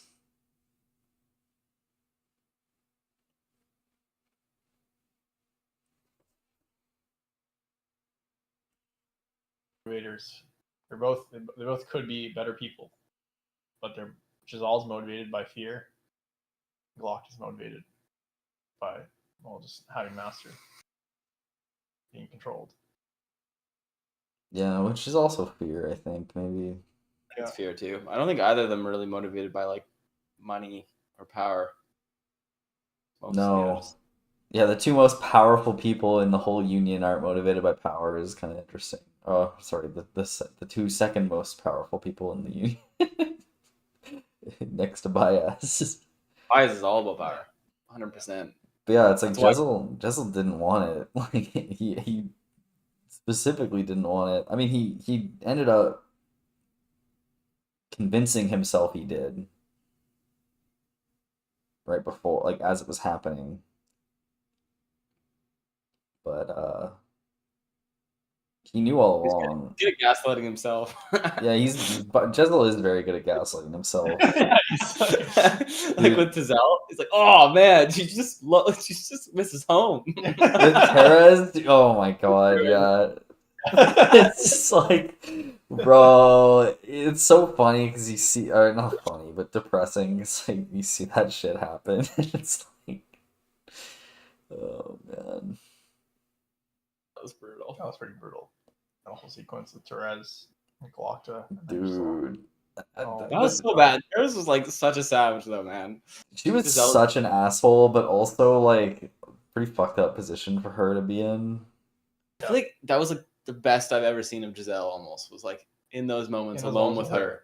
Yeah. She was speaking to him, and he was like, "Whoa, whoa, whoa! Like we don't have to do this. Like I'm sorry. Like let's just try to make the best." Like he was actually like 100% a good person. Like he wasn't just like Yeah. you know, it was like there was no one that was gonna hear about what was gonna happen. Like he wasn't like he tried so many times with her. Yeah. And, like, she wasn't giving him anything. It was pretty satisfying when he like backslapped her assistant though. Yeah. I wouldn't condone violence, but Yeah, and he's like, "You're staying here," and then that was the reason they won the war because she True. stayed there. Yeah, it was just a whole fucked up thing with that. Yeah, I don't know, man. She was such an asshole to him for like not for like no reason. Like she had reasons to be angry, but to direct all of that like just pure bitter hatred at him for like for nothing that he had any part of. Like and he was trying to be so like genuinely kind to her the whole time, and I don't know, it was just. I wonder if she knew like a lot about his past, like all throughout his whole life, and like how he was the biggest prick, and like slept around, and like maybe he just thought that this is all part of an act, but I don't know. It was odd. Yeah. It was good though to find out that she was gay.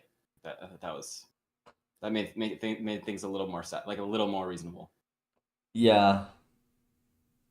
Yeah, it's just it's a bit disappointing that she was just like she couldn't like he was trying to be amicable about it, and not in the terms of like making it like actually being husband and wife, but actually just like having like some kind of like cordial, friendly relationship with his wife.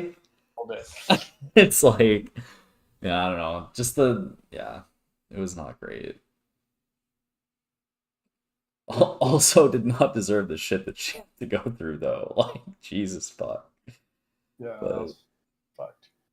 Felt bad for her if she. Yeah. yeah, Jezza was such an idiot about it too. Oh yes, Glockta went and talked to her. Oh yeah, she just like yeah, she warmed up. She's- Thanks for giving those kind words to her. Yeah, maybe you should talk to her again. Maybe that'd be good. It's like, dude, do you have any idea that like Glockta just threatened her? Like what are you doing, Jessel? Like you're actually so clueless. I He's think the Giselle got arch stupider. elector of the Inquisition. Yeah, he got stupider, man. I feel like. He Did did he? actually, because he used to be so smart. What happened? Okay, yeah, that's actually a bit of a weird thing. Like, Was he ever that smart? I don't know if he was ever that smart, but he definitely got dumber. dude, he was really good at cards. I remember. Maybe he's was no. cards. You know what? He's always been really bad at relationship stuff and reading people. Remember him and Artie at the beginning, like him just like having no way of like understanding what the fuck she's doing. It took him like forever to figure out that she hated him instead of liked him. Like, Artie was so confused. I would never know what to do with someone like Artie, though. Like that is. yeah, that's fair. He was fair. like, what vibes are she giving off, man? What are the vibes she did? She did like him the whole time. 10 different vibes at the same time. Yeah.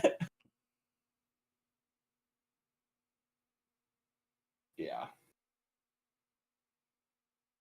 That's weird. I feel like that moment was especially bad for Giselle, though. Like, Yeah, that was especially bad. It was. There was. I think he was just the same level of intelligence the whole time, the whole trilogy. Maybe, yeah. Like his instincts are good, and his strategy is just trash.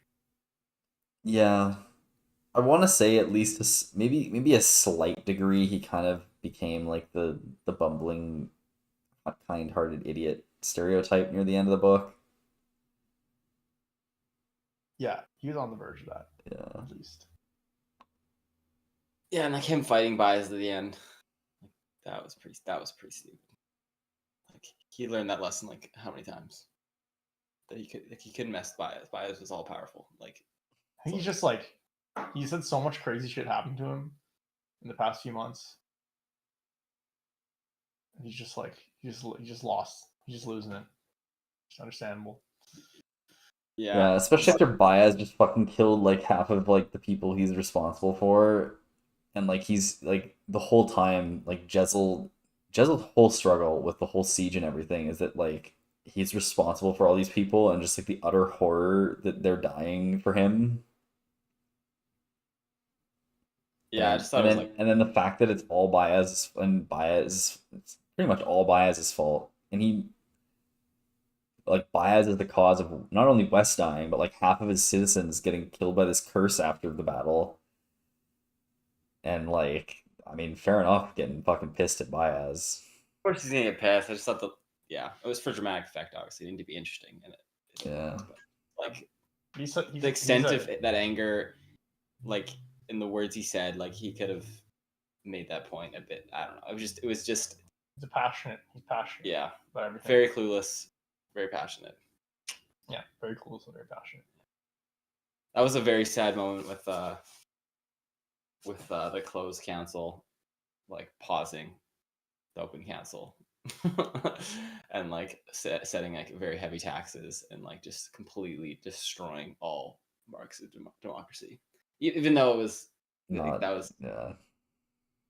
it was good how they said like we're gonna be lenient with those who actually help with the war effort, but like that was a brutal moment. Like, Well, it's all just, I mean, it was all literally just excuses so that they could take control of everything. yeah, I know. I understand that was a brutal display of power. Yeah. And then fucking, dude, the Morovia getting killed, that was a twist. I didn't think it was Sulfur. Yeah, I know. Did you think it was Sulfur? I didn't. Yoru who killed him?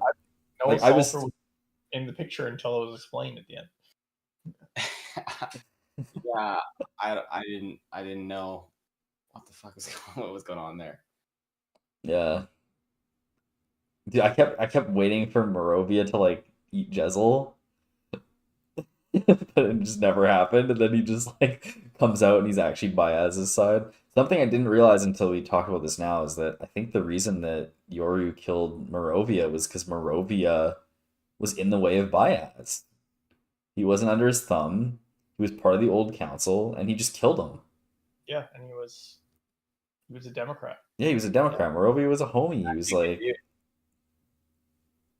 because he was so confused why Morovia was killed there until like way after. I'm like, oh my, or actually until right now, I was like, why the fuck was Morovia killed? And I guess it's like, yeah, it's just because Baez's power struggle shit. And he hates democracy and thinks that the powerful need to rule. He's like, oh yeah, I use eaters. Yeah, sometimes you gotta do what you gotta do. Have power. It's like literally exactly the thing. It's like, okay, so like, what's your whole what's your like? Why were we fighting Khalul again? Because he broke the second law and had eaters. But you do that too. Yeah, so Baez is actually the villain. He did go down the Saruman path. Yeah, but like that was more than a Saruman path. 100 words, like it's like the world would have been full of eaters if Khalul would have won. Like Baez did use it out of necessity, and like there's not that many out there. Like, yeah, I guess it just wish is the lesser evil. I guess the brutal, transparently oppressive Gurkish Empire, or the veneer of freedom that the Union offers. I think Baez's world is probably better, just because if it's a world full of eaters, I think it's just he's still scum. Yeah, it's bad. I mean, everyone's still getting murdered, probably just as much. At least there's a chance in the background. There's no chance against the eater. I don't think everyone becomes an eater, but there's a slave trade where they're getting fed people, but slave trade and forced religion. So yeah, oh great. Well, they were creating an army of eaters, so they wouldn't all become eaters, but I don't think that. I think the eaters were created to fight Baez specifically. So I don't think there would have been more eaters made. Hmm. Like, who else is gonna fucking fight the eaters other than Baez? Like, they're so overpowered. Like, once Baez is gone, you don't need any more. Like,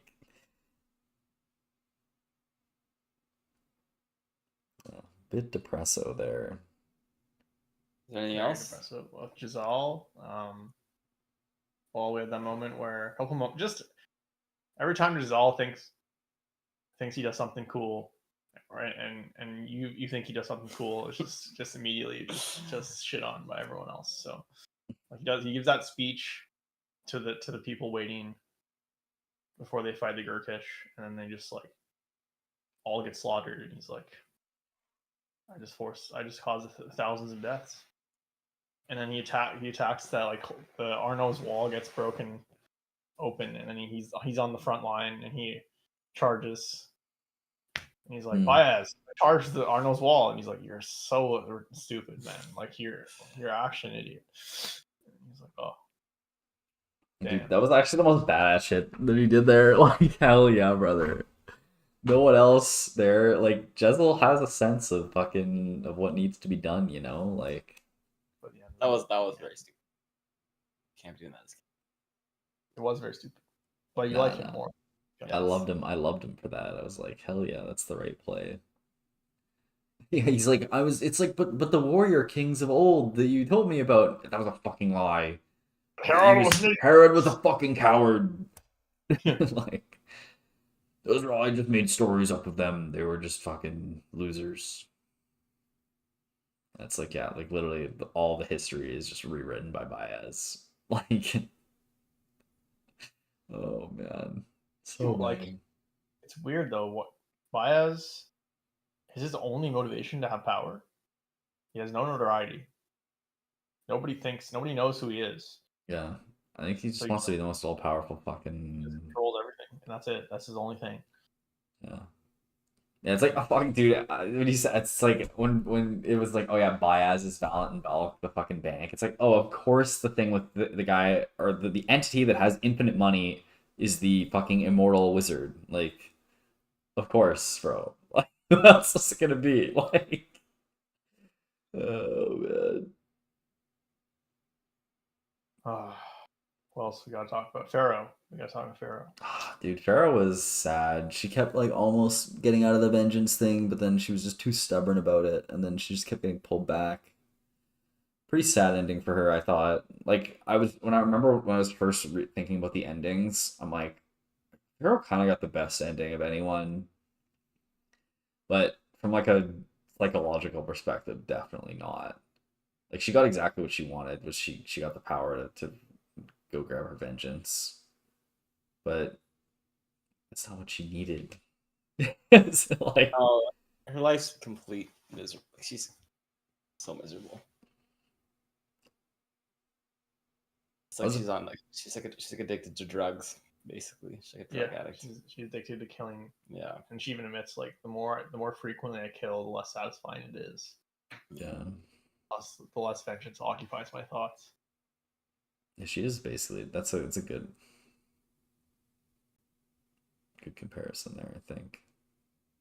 Never gets off it. It's really sad and kind of disappointing. Yeah, one of the I don't know. I want to say one of the least satisfying arcs, but no, no, because there was no. He wasn't really present in this book. It was really weird, that part where Logan went to see her and then she was just ignoring him and was talking about the things on the walls. Yeah, their relationships really didn't turn out at all. Like, I thought that might have been, like, it just didn't make any sense to me why she didn't at least have a conversation with him and she was just ignoring him. I think it was just pointing to, like, she's actually gone, like, insane, and she's, like, completely mentally gone almost. Oh shit, that's actually probably right. Yeah, she's and then just shows, like, how Baez was completely using her as a tool.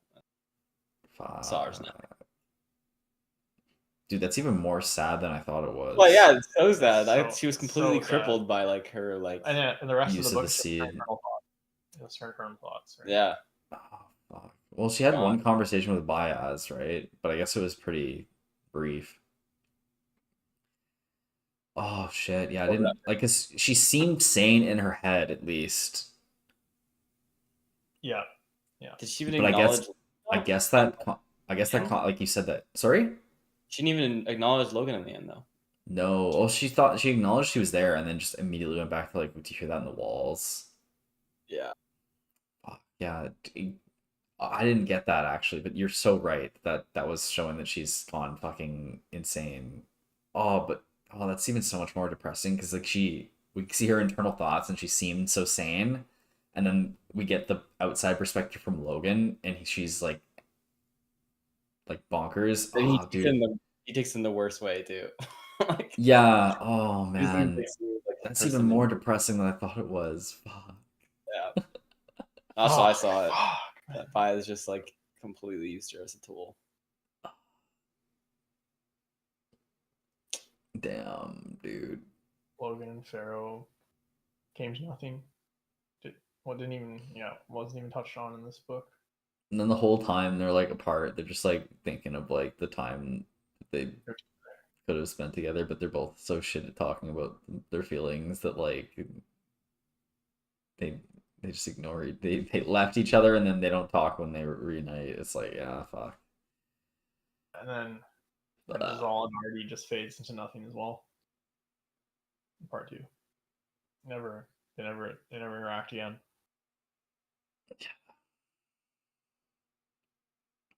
Well, they did, but Well, they did for 1 second. briefly. Yeah. Oof. Dude, I'm not gonna lie. I thought that the arc was gonna be like there was a period of time where I thought the arc was gonna be after the war. Jezel's like basically like goated king, and he's just like, yeah, fuck you, Therese. You can go back home, and then marry Artie instead. Oh, that's the classic ending. Yeah. Dude, I was wanting that so bad, but Nope. But it was the play. Like Baez was right, and it did save them in the end. yeah, because they needed Teresa's dad's army. Yeah. Because he showed up at the last fucking second and was like, hey, yo, fuck you, Gurkish. Duke of Talons. Glockta Part 2. Did we talk about Glockta Part 2? I thought that was the first person. No, not the first one. Kind of we talked about Salt more. Yeah. But yeah. Talked about Severard and I think Frost. Glock does the best ending, probably like the most like happy. It's like he gets what he wants within the parameters of him being stuck. But he's stuck like I don't know. I don't think Dude, he I ended wonder- up literally exactly where he started torturing now Ruse. he's all powerful. Yeah. He's all powerful. Infinite source of money, and he's married. Yeah, to a beautiful girl, and he like I just wonder how different is his thoughts from Baez anyways, and like how much control does Baez really like he does have some leeway. He already knows that. Like I don't know. He's definitely in a like he was in such a bad situation in the beginning. I feel like he grew. He like Yeah. compared to like where he was. But also he has a master that he'll never be rid of now. Yeah. He's basically just swapped places with Salt. Like you even saw that in his like internal dialogue where he's like understanding that. And he's like, yeah. First, what was the quote? It was something like, first it happens to you, then you do it to others, then you order other people to do it. Yeah. Yeah, first you do the torturing. First you get tortured by the Gurkish, then you do the torturing, and then you order other people to get tortured. But he's pretty like the odds of him getting assassinated now, and yeah, I mean, Glock does basically want yeah. I mean, he's won, but like, he's also a fucking terrible person. So like, yeah, no, I'm not saying it's ideal, but it's compared to other And characters. he's controlled by Baez, so at least he had the opportunity before, like getting a new master. when everything was breaking under tension. But now it's just like Baez is just all powerful. So Yeah, but like in this world, everyone either you're under Baez directly or you're like Dead. you're under indirectly. Like so, like I'd feel like I'd rather be under him directly than like under someone who's controlled by Baez and like not actually understand the motives behind things. You know. I don't know. Might be better to be an ant. So insignificant that Baez doesn't notice you. Yeah, but then you have no actual power. Like you actually Well, can't yeah, make any changes. Power's not everything. Yeah, I know. I'm just saying like for Galactus. Yeah. Where he's gonna It go. was so dark when Ruse / Pike and Glocktail like went to Salt to torture him, Yeah. and like he made Pike a practical. And he like, oh man, that was fucking awful. Yeah. I was like, Dude, it was just like exactly where the fucking book started, with Ruse in a torture room. Him and Ruse in a torture room, but now just like the roles have been flipped, basically. Not reversed, but like everyone moved one position to the right. yeah, everyone shifted one to the right. Yeah. Where does Oh Secret have man. Oh man, that was right after like the like Glockto proposing to Artie, and you're like, okay, maybe this is where it's gonna end for Glockto, you know? Yeah. And it's like, and then it's just like he just does like some of the darkest and most horrifying things. Captures Therez's girlfriend, like tortures Salt to death. It's like, oh no. Yeah. At least he said he wasn't gonna hurt her. He was gonna give her back. She said like you have to. If she fucked Jezzel and gave him kids. Like Yeah, but like, yeah. she I know had what to you do. mean, but If she agreed to the marriage, like I guess she didn't have a choice, but like she had to know that was gonna happen. Like she had to have kids with Zell. Like, you know what I mean? I don't know. I feel like yeah, like it's just Lochter was forced in the hand that was already forced. Like, which doesn't make it right, but just like I don't know. That was just a weird situation where she was so shocked and like fighting it so hard. It was like there's no way you get out of this without. That's part of. You have to have heirs. I don't know. It was just a weird. An awkward situation. Like I don't think that was like a terribly dark moment for Glockter relative to everything else he's done. That yeah. Yeah, I He's don't, just like, I don't take her, necessarily disagree. I'll bring her back. You can have fun with her, but just like yeah, he knew like from the moment he got in with Baez, he knew that was what he was gonna have to do. Yeah. Getting Pike to torture Salt was pretty savage, though. Yeah. Yeah. The Pike torture. Torture's just awful. I thought that was such a good throwback that Pike was Ruse. Yeah, I did not see that coming. I thought he died. But, oh right, he got sent to England. Dude, I did not see that coming like at all. I wonder if there were any hints about that. I think we probably should have seen it coming, just knowing that he didn't die. The fact that he got sent to England, like the only person that actually got sent to England that we heard about. Like, dude, literally, it wasn't like every single person that he sent off ended up coming back after. Like, yeah. Ruse, what's her face? Magister Eider. Yeah. So what happened? Eider came back again? No, she was always there chilling. Okay. Yeah, no, but then they just caught her after. It was like, all right. Yeah, oh man, it's just so depressing in the end. Dude, this book is just okay. Oh. Yeah, and then she's like, "I'll do anything for you," and she's like it's like trying to seduce Glockna. Like, oh, and then he's like, "Don't embarrass yourself." Yeah, like, at least I would think it'd be. Oh my gosh. Oh man, this is so savage. It was such a brutal book. A brutal book series that got so much more savage at the end. Yeah. Like, because the whole time you like had hope. They gave you hope for all throughout the book. Dude, they did. Like that's was like a fairy tale compared to this book. The first book or the second? First book. The first book, yeah. Honestly, Like Everyone was they the set they set you up with such hope. Remember us coming out of book one and we're like, haha, this who the fuck are these idiots saying this is a fucking grimdark book? We were like, dude, I feel so warm and cozy going on an adventure like this, Oh man. no, dude. And it was all fucking orchestrated by evil fucking Baez. We're like, Baez seems a bit off. I wonder if he's gonna be like Saruman or like fucking Gandalf. And he was dude, he was worse than both, man. He was worse than Saruman. He was Dude, he doesn't exist in Lord of the Rings, dude. Lord of the Rings is good and evil. This guy is dude, this guy is above Saruman and Gandalf.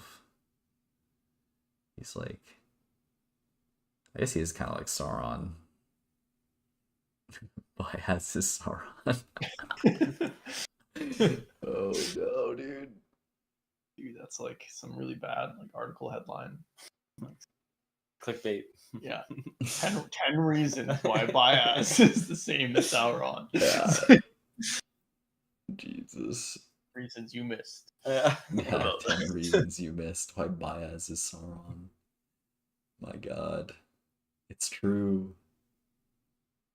All right, Well, so is that it for all the people? I I feel think so. I feel like we can't have gotten through everyone, eh?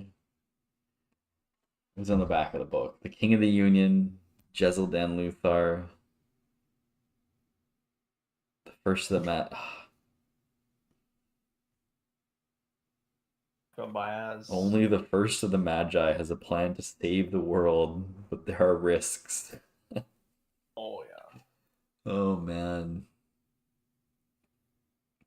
Fucking Yulway, man. He was a good guy. And Yolway was like, Wait, guys, we didn't talk at all about Baez's fucking history with he killed what's her face before Ptolemy, yeah. The history was that like he went up to the tower, struck down the Maker, it was, right? Yeah, the Maker, and then Ptolemy got shoved first. Or I can't remember actually. yeah, the Maker shoved. Yeah, shoved Ptolemy off, and then he shoved the Maker off. But it was actually he fucking killed Ptolemy after he killed the Maker. Oh man, we don't even know what happened with that. But I'm talking about the whole scene in the House of the Maker, the fight scene with magic. yeah, that was a pretty dope scene. I quite liked it. That was the part of the book where I'm like, damn, Joe Abercrombie has such a good imagination. Yeah, and Pharaoh finding the seed was cool. Yeah, I was like, fuck, of course the seed was here the whole fucking time, bro. I should have seen that coming. Jesus. I figured it was gonna be in the city when like, Yeah. okay, the Gurkish are all around the city. They had to find the seed. Like, it had to, like, they couldn't just not find it, you know? I don't know, man. I could see him doing it. In this book series, you can't expect anything to go Man, if they traveled to the end of the world the way they to planned. find something, didn't find it, it just wasn't addressed for the rest of the book. Well, I think someone would be like, guess we never found it. I don't know. That's the way a lot of things happen in this book. It's like, well, the Jezal and Artie plotline, yeah, that never happened. Fucking. Like that's I feel like that's unsatisfying for a reason. Whereas like the seed thing would just been like a plot hole, like a exactly. I don't know. I feel like just be like, sometimes you just don't get what you're looking for. Yeah. No. Story. Honestly, the more Kieran talks, the more I agree with him that it could have been in there.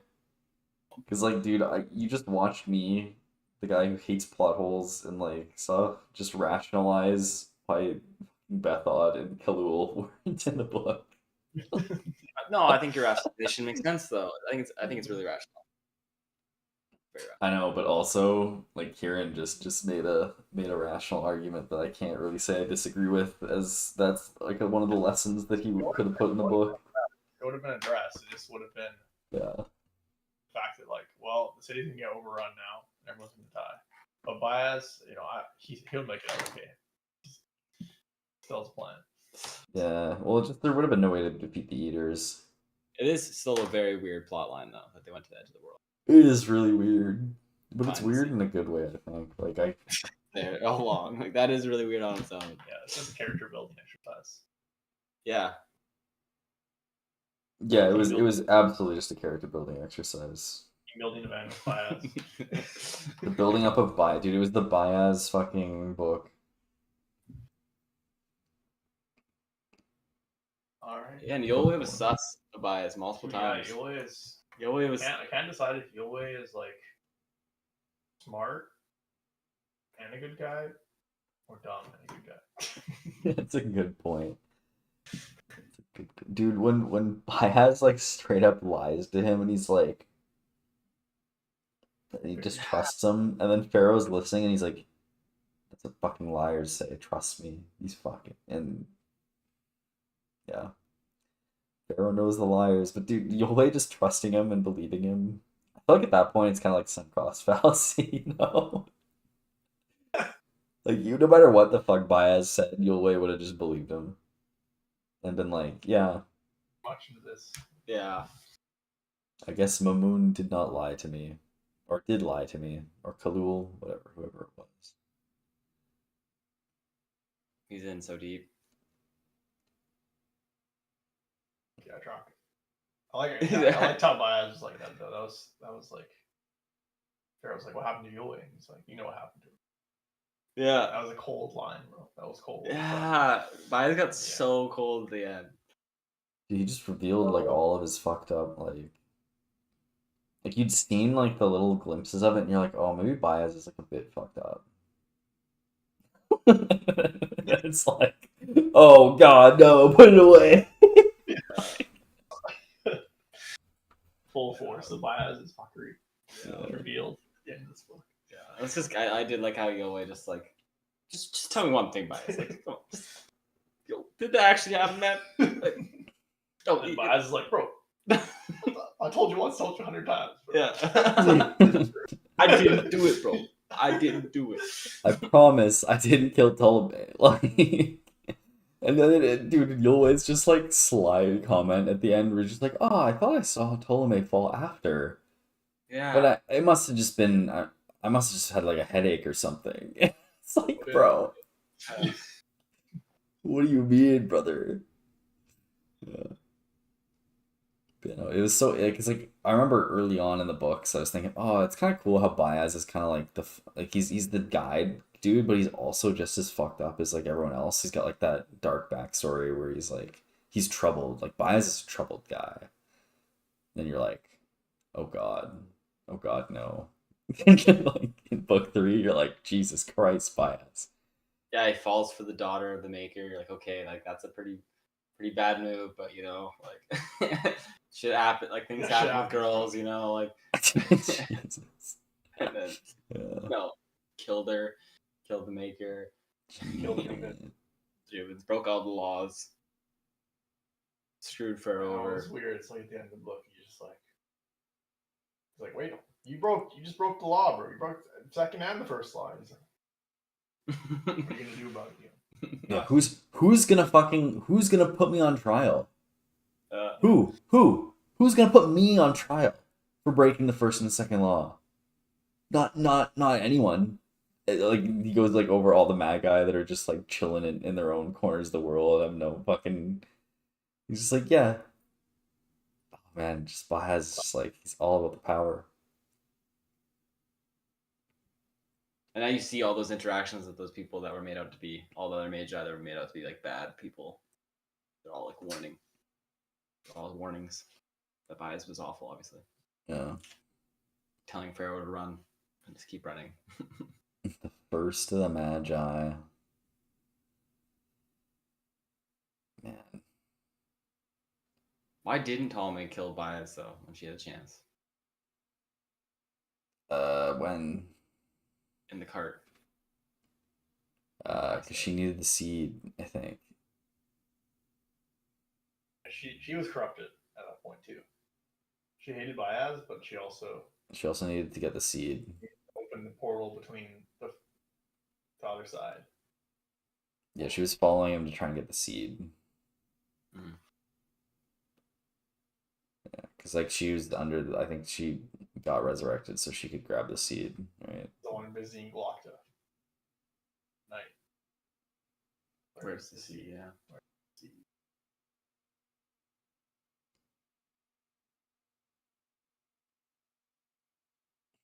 Dude, the whole Galacta, like, who cares who killed, or sorry, the whole Baez, who cares who killed who 1,000 years ago?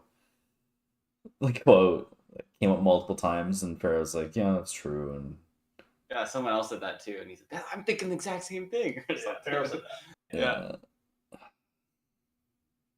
Vengeance involved. I mean, who cares?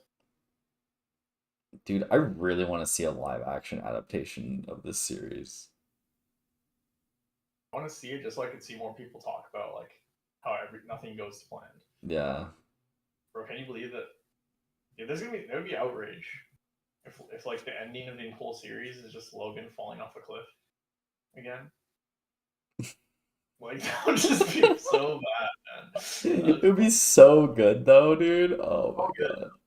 Yeah. Like literally the first scene is Logan falling off a cliff with all he thinks all his friends are dead. Falling to his death. Second last one. All his friends have betrayed him. Has no friends, falling off a cliff into the water. Like first beginning and end, like exactly the same. And Pharaoh ends the exact same way as well. Yeah. Going off your own. Looking for vengeance. It'd be hard to pull off. Not have people hate you. I think there's enough. Content in this book for sure, but for live action, it'd be really hard to do in a movie.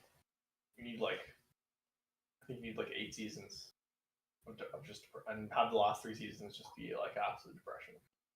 Dude, I remember the whole time I was reading that last bit of the book.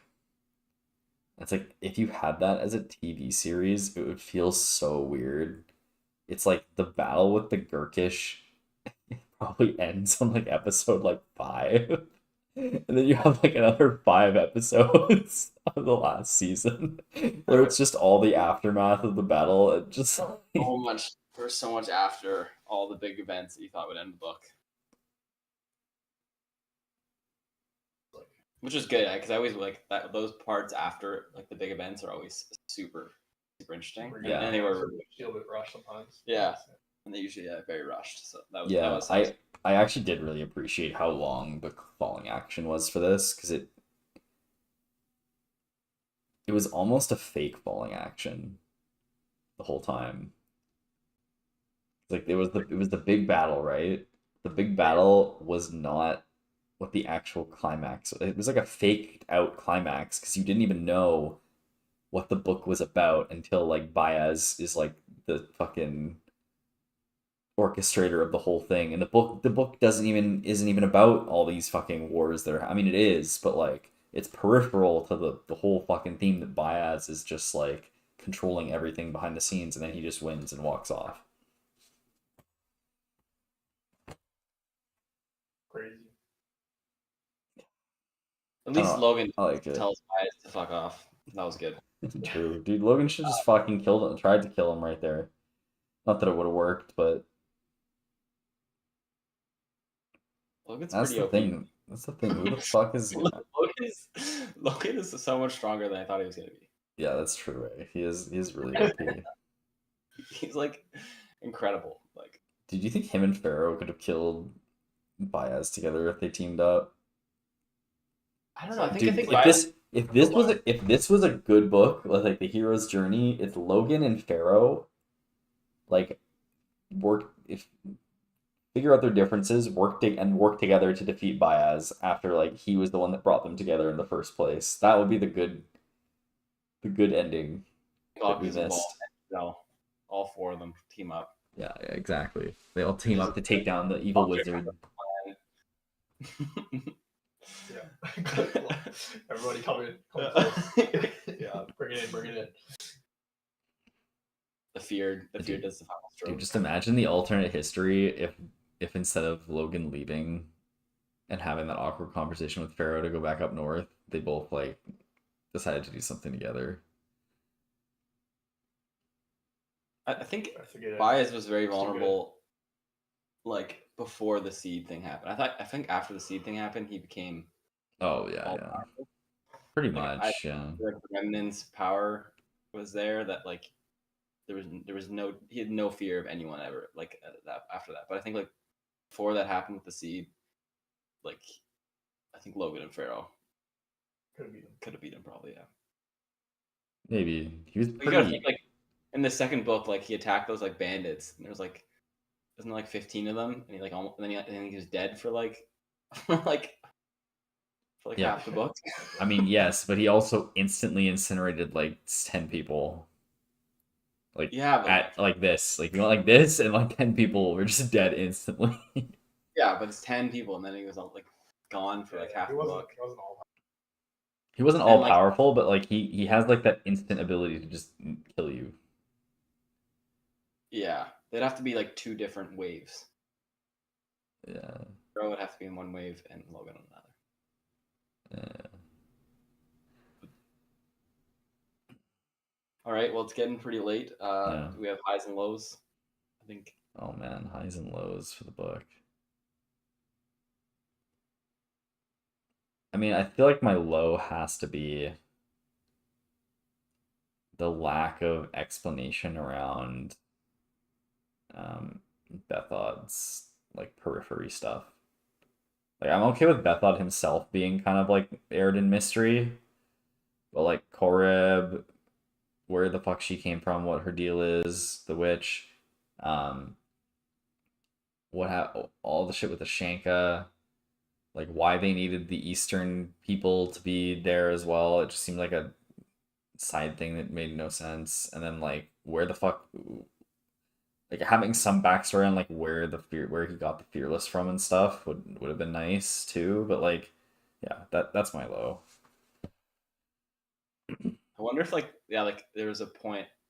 Part of it was just like there was no emphasis on that because ultimately it was by the story. And it wasn't. It had no relevance to the Yeah, bias like story. nothing had any like everything was very blindly detailed because it actually didn't matter in the end. That was kind of like to nail that point home. Yeah, I think you're right. I think you're right. End of the TV show can be like in The Princess Bride. But Baez closes the book and he's like, yeah. The rest is a tale for another time. Yeah. Yeah, I see that. No, but okay. See, like that wouldn't happen though, because Baez would have rewritten the history books and we wouldn't have gotten this as the story. Right? Like Baez, there wouldn't be like a Baez telling of this story to anyone.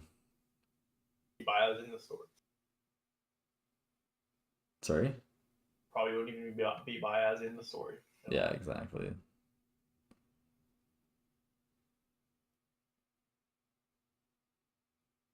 Lows, boys. What's my high?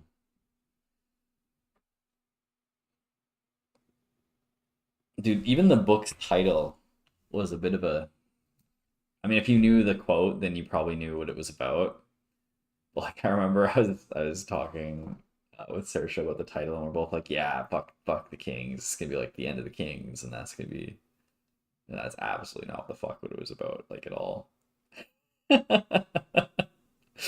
like how you get halfway through the book and you're like, "Oh no, that's not what it's about." That was a good quote. I think well, an obvious low would be like Baez not knowing Kwai was the eater. That was pretty shame. Okay, yeah, that's true. That is a fair low. Maybe just I don't know. It's hard to pick a low because it's like there's so many ambiguous things in this that you can analyze and like convince yourself. It's so easy to They were convince like, yourself. it was all part of the plan. It was all part of Joe Abercrombie's plan. Yeah. And like I think for the most part, it's like I am convinced that he did a great job. Dude, so I feel like it's just a great piece of fiction to exist. yeah, I'm glad it exists. I'm very glad it exists. And it did come so much better after reading the third book. Dude, so much better. Honestly, I'm so happy we ended up fucking finishing the series. Yeah. I would have thought so poorly of the, not so poorly, but like, it was not a great first book. But yeah, no, I think this is probably a better one. I'm just gonna say the generic, like the quiet thing and of course I'm forgetting the name of them. Shanka. The Shanka. I think my favorite part of the book was that it was a twist about what it was about. I think,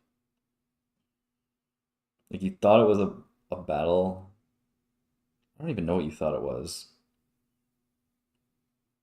The thing with this But the book. twist that it was about Baez, the whole book is just about Baez. At the end, liked. It just recontextualizes, I feel like, the whole adventure, the end, like with the Baez reveals. Ties everything together in a good way. Yeah, I'd probably say that is my high too, even though it's super generic. It's just like, I can't pinpoint a single moment. Dude, you could say the feared fight. The feared fight was pretty cool. No, but like I thought of that too. Like that's a great moment, but like that's not what makes this book great. Yeah, at all. exactly. That's just a cool moment. But like, Yeah. there's just so many little things in this book that come together. Like just with Baez just controlling everything, like that make this book so epic. Like makes Yeah. it serious epic. But like putting it down to a single moment just feels like it's really not telling it's the not doing service. Yeah. It's not doing service to what the series, what the Yeah, book. like a battle the- like the North is cool, but it's like Yeah, I think I enjoyed reading like the Crummick part where they're in the fortress. Yeah. And they're defending against the siege. I enjoy that a lot. As well as the circle battle. By the way, I think you nailed that on the head there, Rylan. Like 100%. yeah. It's a book of vibes. Yeah. Book of vibes. Yeah, I think And- to add on to that, I'll go. I was just gonna say, like, talking about it makes this book so much better. Oh yeah, absolutely. Conversation, like, because it forces you to reflect, and like, I feel like I sped read a lot of that at the end, like all of us did, and so this is really good to freaking talk about this, and like, yeah, I'm appreciating it so much more now. my comment was just going to be to add on to you guys and just say like the fact that you can have this conversation and basically talk about how the ending was like nothing good happens, none of the plot lines come to fruition. Almost every character has a bad ending and no character change, and that's one like that was the best part of the book. That's pretty incredible. Yeah. Okay. Yeah. Honestly. The biggest meme series of all time. Yeah, it's. Honestly, like, I'm so happy that I experienced this series just so I can like reflect on it and like know that it exists, you know? It's a must read for a fantasy lover. I hate that we're saying this after like we finished the first book and we're like, who the fuck are all these people putting this on their top fantasy book lists? I know, we still had so hard. Oh, After I man. read the third book, it was good, but definitely talking about it, I'm like, oh my god, this is actually great. Actually, great because of all the weirdest reasons ever. It's great because of all the reasons you complain about other books. And you're like, yeah, that action scene, that was amazing. That was pretty cool. Yeah. It could have not been good. It's like, but it is. Yeah, you really have to grind to get to this book. I think past that first book, still, especially because you don't. Okay. Know where I think this would be a very rereadable series though, because you know what's going on and like you could just read into every moment and like as to what there's just so many scenes like why is this happening and like I'd like to think that the reread you'd understand it a bit more. I do think there was some nonsense thrown in there. Yeah. Still, but like I bet you there's a lot more. A lot more of those moments that were like, what the hell? I bet you you're right. I bet you you're right. I was gonna say something else and I totally forgot what it was. Keep going. Yeah, I think I'd recommend it with a caveat. Just a primer. Yeah. Yeah, I definitely recommend it. The other I remember what I was gonna say. I don't think that it's as much of a slog as we thought it was in the first book. Like I remember fondly reading the first book. It's just there were a few like our criticism of the first book was just that there was a few chapters that were bad that kind of spoiled the book. But overall, it was still like an enjoyable, cozy fantasy book to read. That then just gets it like book 2 was then just like really interesting, and then just kind of like nosedive into the fucking shit in book 3. Yeah, Very I dark think it stuff. stayed simple for so long, and it never really got that complicated, which also made it easier. Yeah, It was a very complicated, Yeah, in unsatisfying terms of read. like everything happening outside of the characters' heads, it was very simple. Yeah, yes. and there's not like some complex magic system. It's all kind of wishy-washy. So you're not even trying to figure it out. And like, yeah, Yeah, and the settings are all familiar. Like you have the big Yeah. town, you have the forest, yeah, you have the castle. yeah. So if it was like overly complicated and unsatisfying, like so then it'd be like really hard to read. Then that would. The vibes are very different for all 3 books too in the trilogy. It's like it's like the first book is like, okay, you have your classic fantasy, like kind of like a darker take on Wheel Time almost, and then you have your middle book where it's like an intense war, like a war book where it's like both of the 2 main action scenes are just war, and then you have this one where it's just like every character is in their own head, every character is against themselves, and it's just like everything fades to nothing, and you're just shrouded in a cloud of like uncertainty. The entire book. Yeah, yeah. All the internal like thought processes, like just Dogman just giving up, like I was just like that stuff, like and Glockter just like giving up, and like just everyone just giving up in their brains, like Pharaoh and Everyone Logan. gives up in some way. Yeah. Some way, they give up. Yeah, well, that's just so sad. No one comes out with them like, "Give me a good life, let's go." Excited about the future. No one's excited about the future. Everyone's just happy.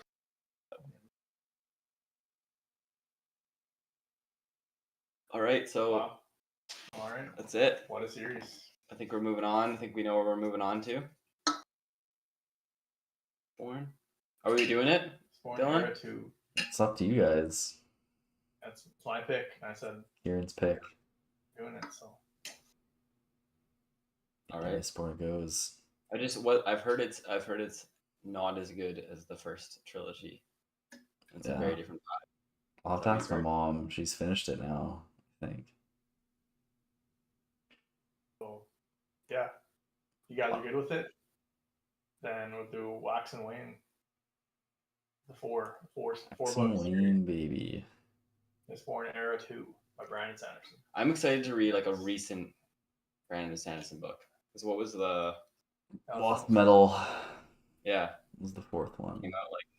So I'm excited to see what like. Now, I remember seeing that in hardcovers when we were looking at other books. It'll be fun. I'm excited to get back to Brandon Sando. It's a break. It's been a long break from Brandon Sando. Yeah. Yeah. Apologies, boys, with this long ass fucking. Yeah, it wasn't even that long ass. I feel like we We were slow. We were slow, but also like they were big books. Like that was like a solid. The last book was long. 600 And I pages.